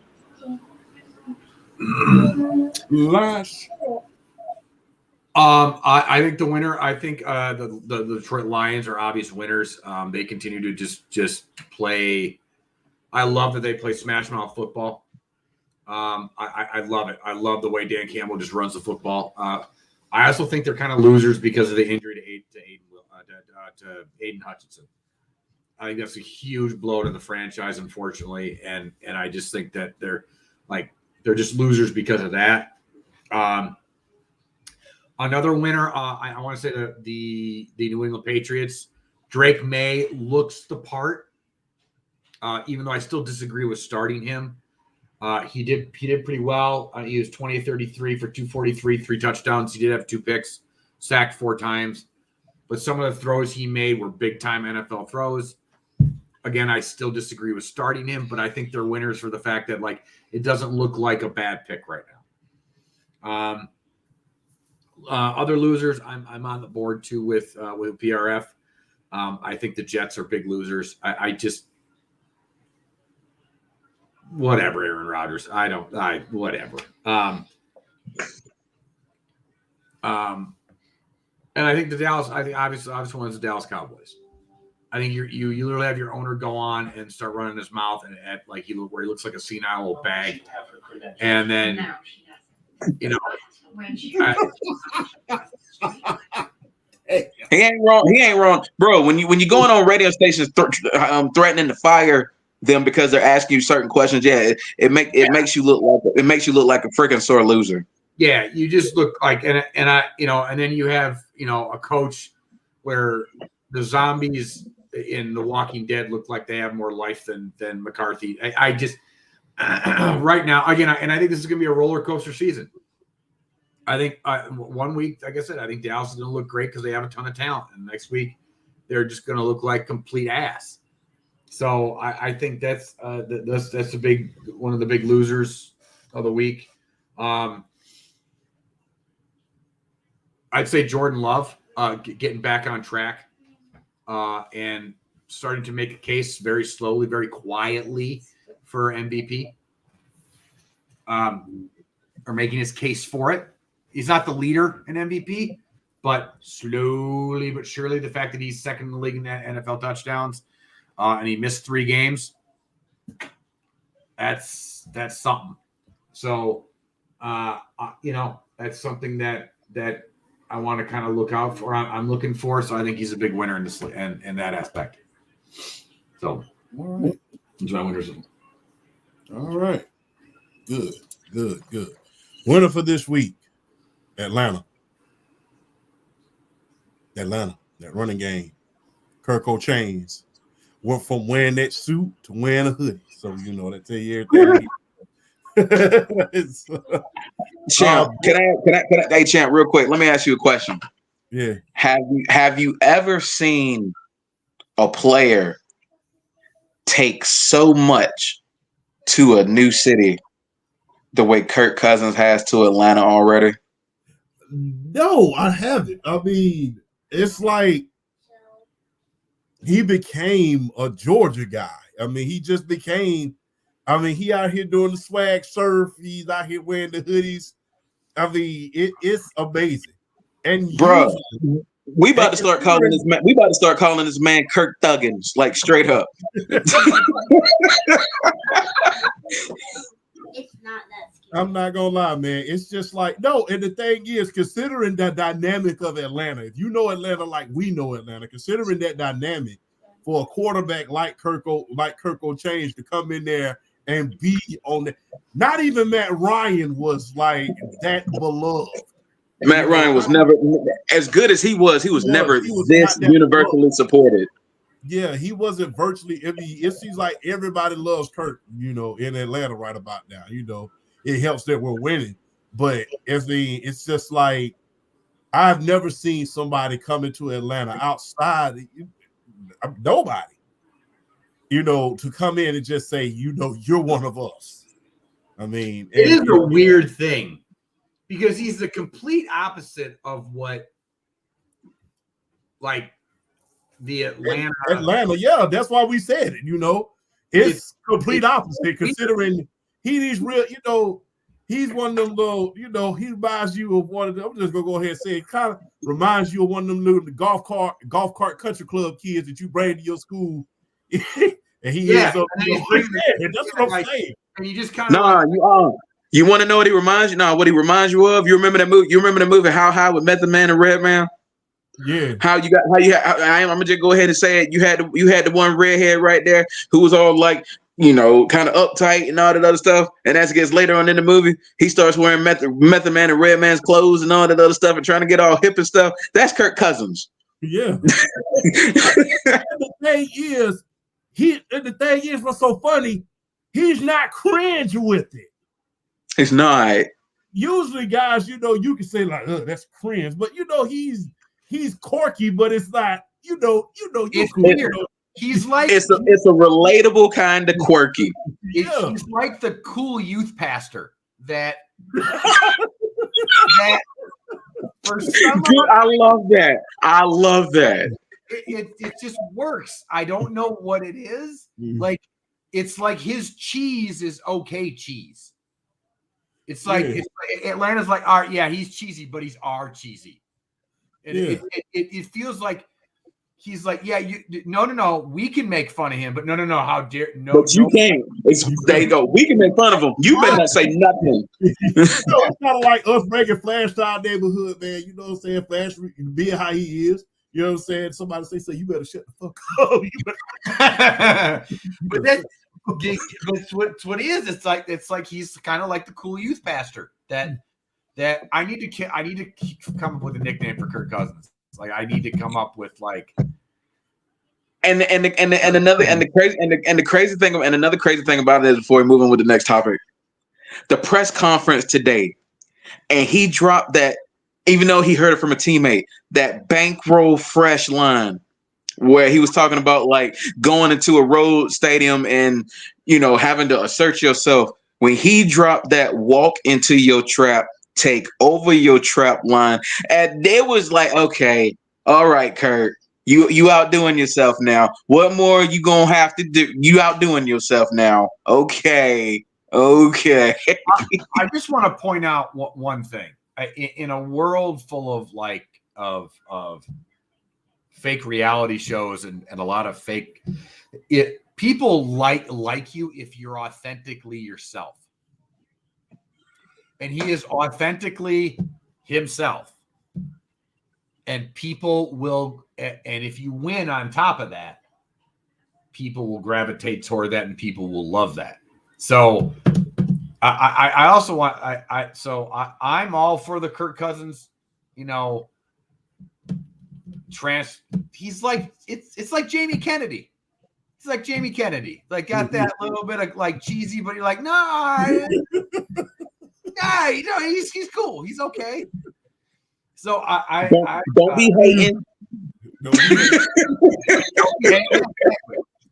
Pastor Kirk. We should call him Pastor Kirk. There's only one pastor in Atlanta. Pastor Kirk. Yeah, I think that's what. There's only one pastor in Atlanta. Flash. I'm sorry. It's Pastor Troy. It's only one pastor. I'm sorry. There's only one pastor in Atlanta. It's Pastor Troy. Oh my God. Oh my Lord. There's only one archbishop in Atlanta. That's Pastor Troy. We got to come up with something then. So, real quick, next segment. All right, here's y'all forte. Who's the WWE MVP for 2024? I'm gonna go first in this one. Triple H and HBK. The writing that they're doing this year.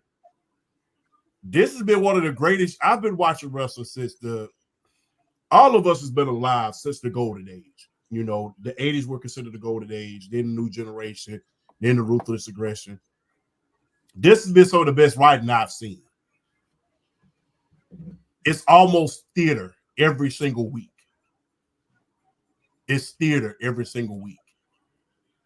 And the way they have been able to, especially with NXT. We saw Nikki Lyons return last night, but I digress. Okay, champ. Well, I didn't say anything, but we saw Nikki Lyons return last night. I like how you went straight to her. I mean, I understand, but continue. Saw Nikki Lyons return last night, and we saw that big, huge return match. And I can say, man, they're doing some of the best writing that we've seen. I cannot wait to see how this bloodline storyline is going to turn out, because I don't know how The Rock is going to be incorporated. Is he going to be a part of the Survivor? Is he going to be part of the Survivor Series? How's it going to turn out? But this is some of the best writing I've seen in wrestling in a long, long time. And I got to say it's Triple H and HBK. But you guys have the floor, whoever wants to go first. You go first, Flash. Oh, okay. No, Flash, I'll let you go. All right. So I think the obvious picks, I think Champ, obviously, Triple H and HBK, I think those are great picks. Those are, I think as wrestlers, I think the two MVPs right now are Cody and Drew McIntyre. Cody, as big as Roman Reigns has been consistently, except for when Roman Reigns came back at SummerSlam, the top merch seller. In fact, when they were in Atlanta, the top merch seller was Cody, and the only thing that outsold him was just Bad Blood WWE gear. That's it. So it's been a long time to have a baby face that's this over as a heavyweight champ without the crowd turning on him. And I think that's a credit to Cody. But my real MVPs are the producers behind the scenes for the WWE. Jamie Noble, Michael Hayes, Abyss, former TNA wrestler, he was the one that produced the CM Punk and Drew McIntyre Hell in the Cell match. Real name is Chris Park. Chris Parker. So also the TJ Wilson and Molly Holly, who are also producers behind the scenes, are the ones that were behind the great Bayley and Io Sky match at WrestleMania 40. Also, the Rude brothers, Bobby and Robert, have had their hands in all the main events. Bobby and Robert. Let me ask you guys something real What's quick, up? if I can interrupt. Sure. Are these guys who we knew were hell of a wrestlers from TNA, are they hurt? Or did they get hurt to kind of shorten their career? Yes. Because, okay. No, I'm asking because Bobby Roode, Bobby Roode, yes. Abyss Chris Park.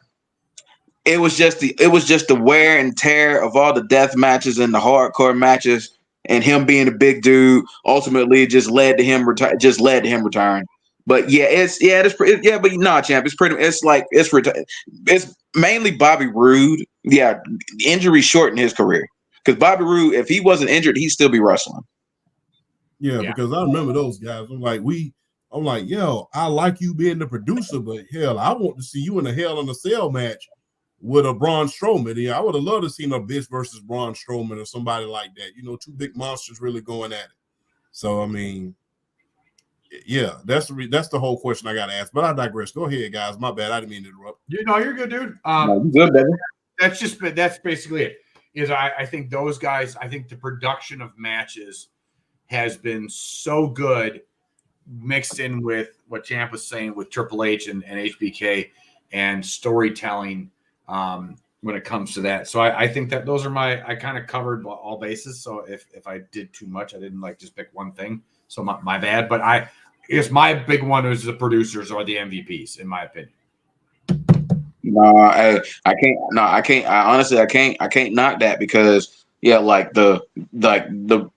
the shooting and the camera work, in particularly introducing the aerial shot to certain spots and certain moves has been some of the best TV I've seen. One of the best edited TikToks I have ever seen was the Fatal 4-Way #1 Contenders Intercontinental title match, where they showed that bad boy spot from beginning to the end. If you have not seen that TikTok, y'all need to watch that TikTok. It's one of the best edited TikToks I've ever seen.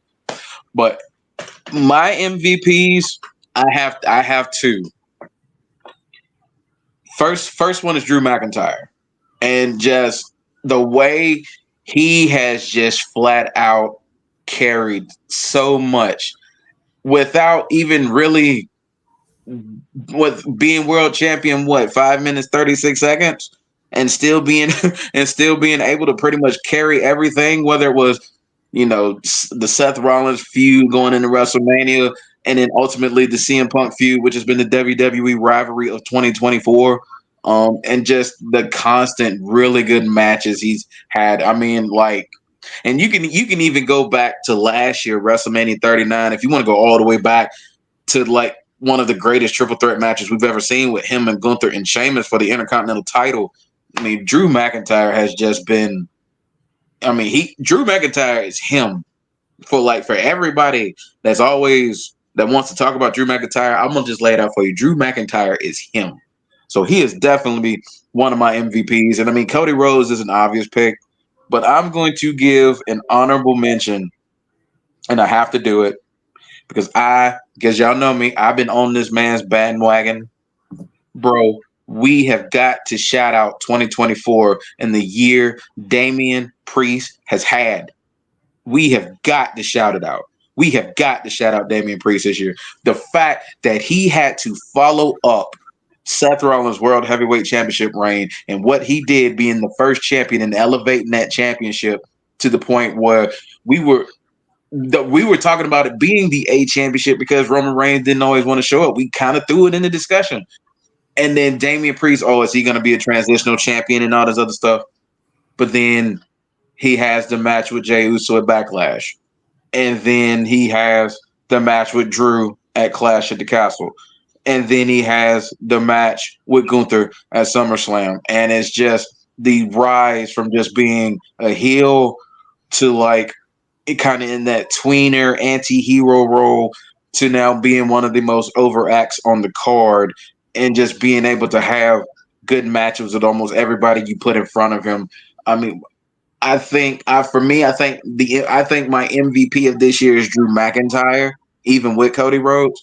But I gotta give Damian Priest some love the year he's had in 2024, basically catapulting himself to being one of the most over guys in the company. I got it. As a guy who's always been supportive of Damian Priest, who I've always felt like in the right situation, he could become what he's become. I got to give a shout out to him, like going from the Judgment Day to where he's at right now, and hopefully getting back in the World Heavyweight Championship mix. I got to give an honorable mention, shout out to Damian Priest. He has had an unbelievable 2024. I am going to second that because I was not a Damian Priest guy. I did not like him as the lead in Judgment Day. I felt Rhea very much overshadowed him, which is why you had that schism for a little while of who's the real leader of the Judgment Day. And I just didn't see him. I didn't like his tone of voice. I thought it was very monotone. He didn't come across as a really good heel. And then when I heard that they were going to turn him babyface, I'm like, ugh, I don't. But he has blown away my expectations and my opinion of him. His run as champion, I don't think it was him elevating the title. I actually think he did a great job elevating himself. The way that he carried the title, because at first I thought, I'm like, this is going to be weird. It's not like he deserves this. I feel like it was early. The only reason they're not I felt like the only reason they were giving it to him because just to keep it away from Punk and to save that for Punk Seth. And his title run was really good. Like, had really good matches. He tweaked his finisher with the sitting choke slam, which I really, really like. He's gotten away from using the Razor's Edge, which I've always thought was a very awkward finishing move in general. It takes way too much time to set up, and that sitting choke slam is really great. Even though I love his nickname on the Reddit boards, RF knows what the nickname that I'm talking about. Yes, I do. Yeah. Yeah. Anywho, but he is. I think he's going to be. I think the bisexual Undertaker is going to be. That's right, Champ. That's what it is, Champ. That's what it is. That's what it is. That's what it is. It's too good. But I think going forward, the bisexual Undertaker is going to be one of the bigger stars, especially in 2020. Show. That's what it is, Champ. I mean, that's what it is. You didn't know that? You didn't know that? No, I didn't know that shit. Yeah. Bro, Reddit, Twitter, all basically like the underworld of the social media. Like, that is his nickname. That is his nickname. Sweet soul. The whole reason I even said it is because BRF started laughing, so I knew you knew what it was, and you kind of smiled, and I'm like, "Oh, Champ doesn't know what it is." Now I have to say it. I gotta say it. Now I gotta say it. So that's what they call him on the Reddit show. Yeah, that's what they call him on the Reddit, like Twitter and the Reddit boards and all that. That's what they call him. What the fuck going on in Miami? That's been his nickname since he was in the Judgment Day. I mean, and seriously, like look at his attire, and all of a sudden you're gonna look at him, you're going, oh yeah, you're kind of like a like his Judgment Day attire, like he had the black, but then he incorporated like the purple and all that other stuff. Like you could exactly the painted nails and all that stuff. You can kind of see why. To be honest with you, he reminded me more of Judas Messias than he did the Undertaker. I can see Judas Messias. Yeah, I can see that. I can see that. But I thought you was gonna say, the taller version of Judah Messias, or something like that. No. Way darker. Way darker. I will tell you this one: the internet has no shield. 3 things that are undefeated in this world is gravity, God, gravity, and the damn internet. The internet is undefeated. Yeah, I don't know who came up with that nickname, but I peed myself the first time I heard that nickname. Dude, when I first heard he was a bisexual Undertaker, I was dying laughing. I have to ask y'all this. Speaking of Taker, real quick, who do y'all think is going to be the flag bearer? Like the guy who just is there for a long period of time now that Taker's gone. Seth. I think it's Seth. I think it. I feel like it should, and I feel like it should be Seth, because Seth is still, even though he's like mid-late 30s, but he's still young enough to where he's still got a really, really good long run in him still to ultimately be the flag bearer for this generation. So yeah. I would say Roman, but I'm looking at Roman like the health perspective and all that other stuff. I think Seth's got more time in the business with his health than I think Roman Reigns does. I also think it's just Seth comes across as that company guy. Facts. He's just that guy. Roman's like, that Rock Austin level type talent, but Taker was always the one that ran the locker room. And I just think I think you're going to see that in a Seth CM Punk storyline that is, I think you're going to see that in that Punk Seth storyline at some point. That Seth, I'm protecting the WWE, I'm protecting the brand, I'm protecting this, the locker room from you, so I think that's going to be portrayed actually in the storyline. So, yeah, I think it's Seth. I don't see anybody else that has the stature of him that could be the leader of that locker room and that guy that kind of runs the locker room. Okay. Yeah, I second that. Seth Rollins. Okay. Look, hell of a show tonight, man. Learn a lot tonight. Learn a hell of a lot. Because I'm not gonna lie, I don't look into the dark web on, well, not the dark web, but you get what I'm saying. I don't look into like the deep underworld of, wrestling, on the chat rooms and stuff like that. I'm mostly looking for news on the NFL, the WNBA, stuff like that. And I pretty much the WWE is the only sport I will say that I watch in real time, and I don't really pay attention to the blogs other than seeing who's producing the show. But for y'all to come out here and teach me that means that goes to show me that I have a lot to learn, and I'm glad I got you guys to be looking. I'm always for some offensive humor. So that is right up my alley. So I love that kind of stuff. So I bet that's what.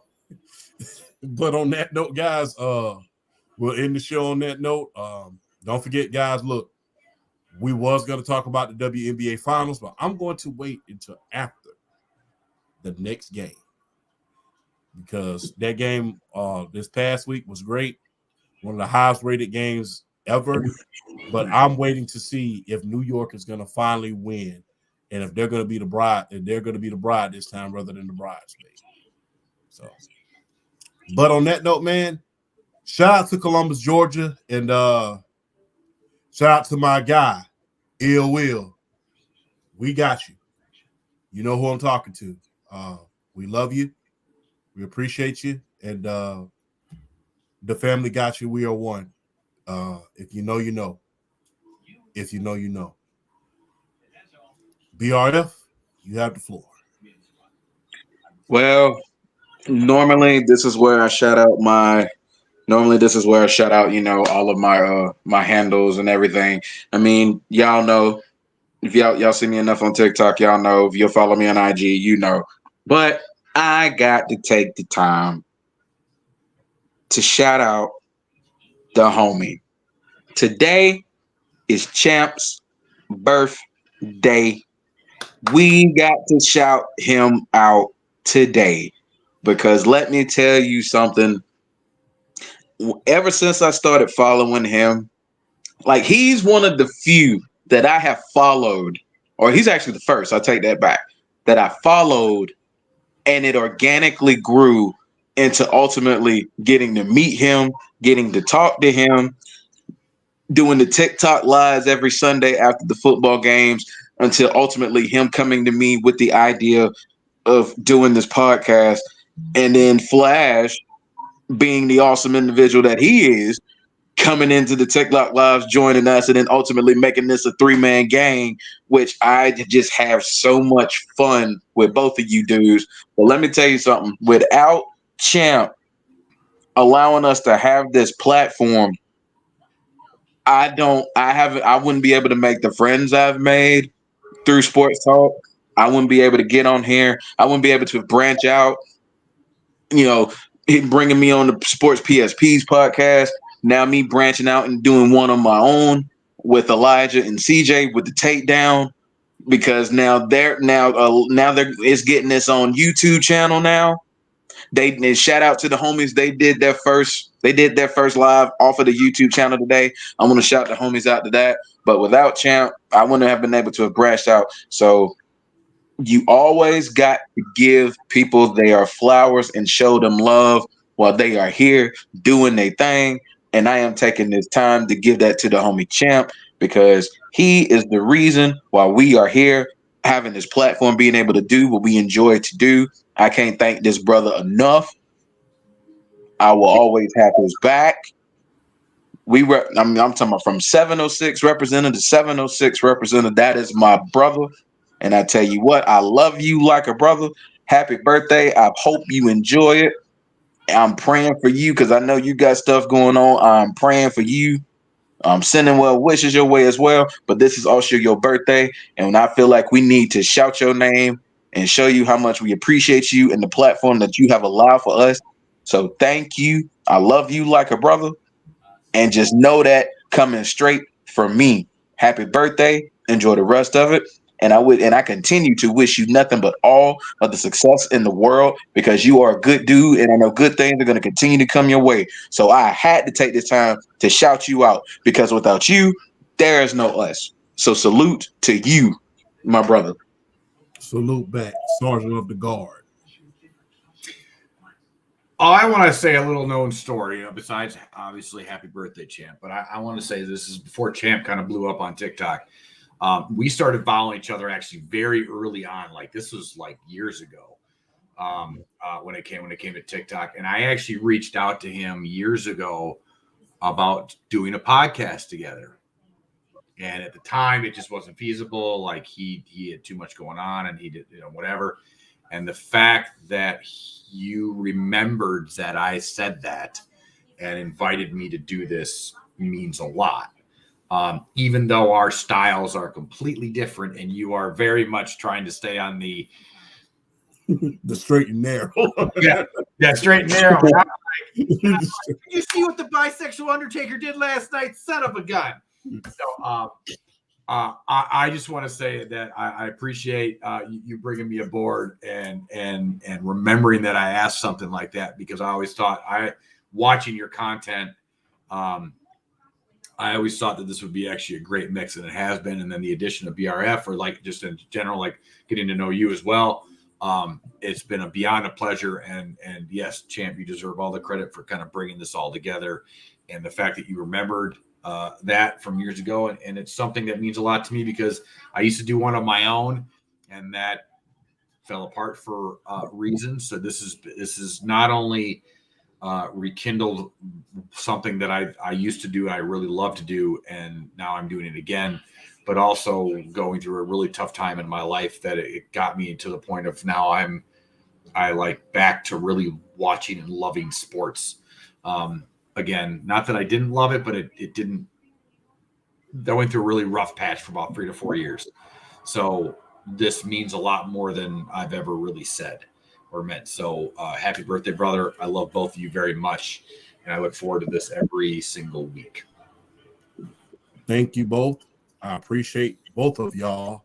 And look, funny story about both of these guys before we leave. Never forget, best BRF moment. Got to get this best BRF moment. Best BRF moment.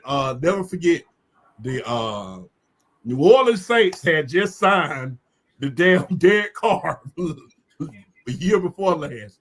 And I never forget, I said, hey, I got the New Orleans Saints winning the damn division next year. I never forget. It usually takes somebody a little bit of time to respond. It took BRF every bit of like an hour. Like, damn, BRF responded. He said, champ, I know damn. It was like one of those, I know damn well moments. You just didn't do that. And then it was like a good back-to-back. And I put up on his video. He said, I hate that you gave me the you know better look. Yeah, I'll never forget the very next video. It was like 30 minutes later. You do know better. You know better than that. That was my favorite BRF moment. That was the favorite BRF moment. Favorite flash moment. You know what I'm about to say. And never forget, because you know me and these pipe bombs I'll be dropping. Never forget the first time. Never forget, he said, who was a female wrestler you would risk it all for? And I never forget, and you remember this video, I never forget. I said, there's only one correct answer. Then I moved my head out the way. I said, there's only one correct answer. You already know who's in the background, Jay Cargill. And I never forget, Flash snitched that video and said, dude, no. And I forget who he put. I think he put Alexa Bliss. Yeah, Alexa Bliss, yes. I'll never forget, he said, dude, no. He put Alexa Bliss. So that is my favorite TikTok interaction, not to mention the Sunday shows that we used to do even before this. But look, without you guys, I would not be able to reach the way I am, because every damn day in the chat, not just in the Big Three chat, but in the chat, it's a good time. And dude, look, I know I send y'all some jokes every damn day in the group chat we got. Because sometimes I'll be sitting at work. I say, I know this one gonna get you. The pod and grind chat be borderline diabolical some days. Shout out to Kitty and Broad.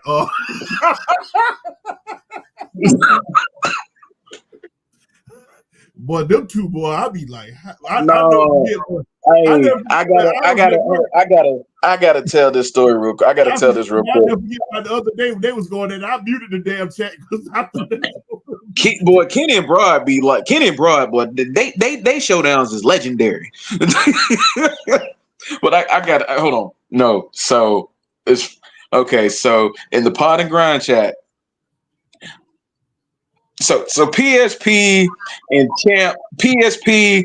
Champ, you know, we I'll just say for the sake of conversation, we're straight males. We're straight males. You know what I'm saying? We I'm just saying. So I just so happened to I saw something that I sparked a little debate.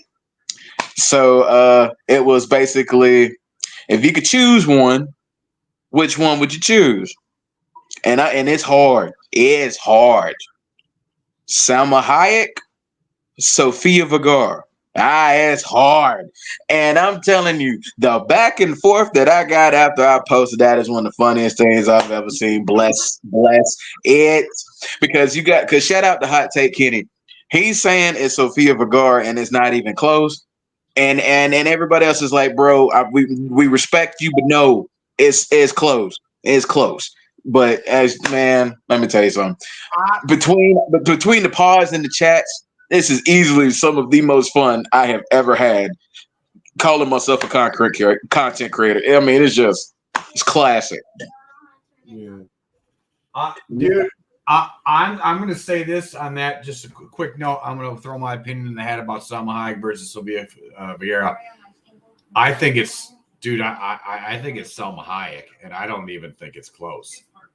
Because see, the fact that y'all would even say either way it's not close is crazy to me. Don't get me wrong. Sofia Vergara is gorgeous, but like, dude, from dusk till dawn, that's all I gotta say. With Hey, you know what? On that note, we're gonna take this off the air. I think we need to take this talk off the air. So a shout out to Columbus, Georgia. We're gonna take this talk off the air. Before I say something highly inappropriate, no, before I say something, you know, I gotta say politically correct on the air. So we're gonna take this off the air, and one of these days we're gonna bring out the outtakes of this after the segment. So we're gonna take it off the air, then we gonna beat it here. Until then, I'm gonna holler at y'all. Columbus, Georgia, I will see you tomorrow. So I'm gonna holler at y'all. We're gonna take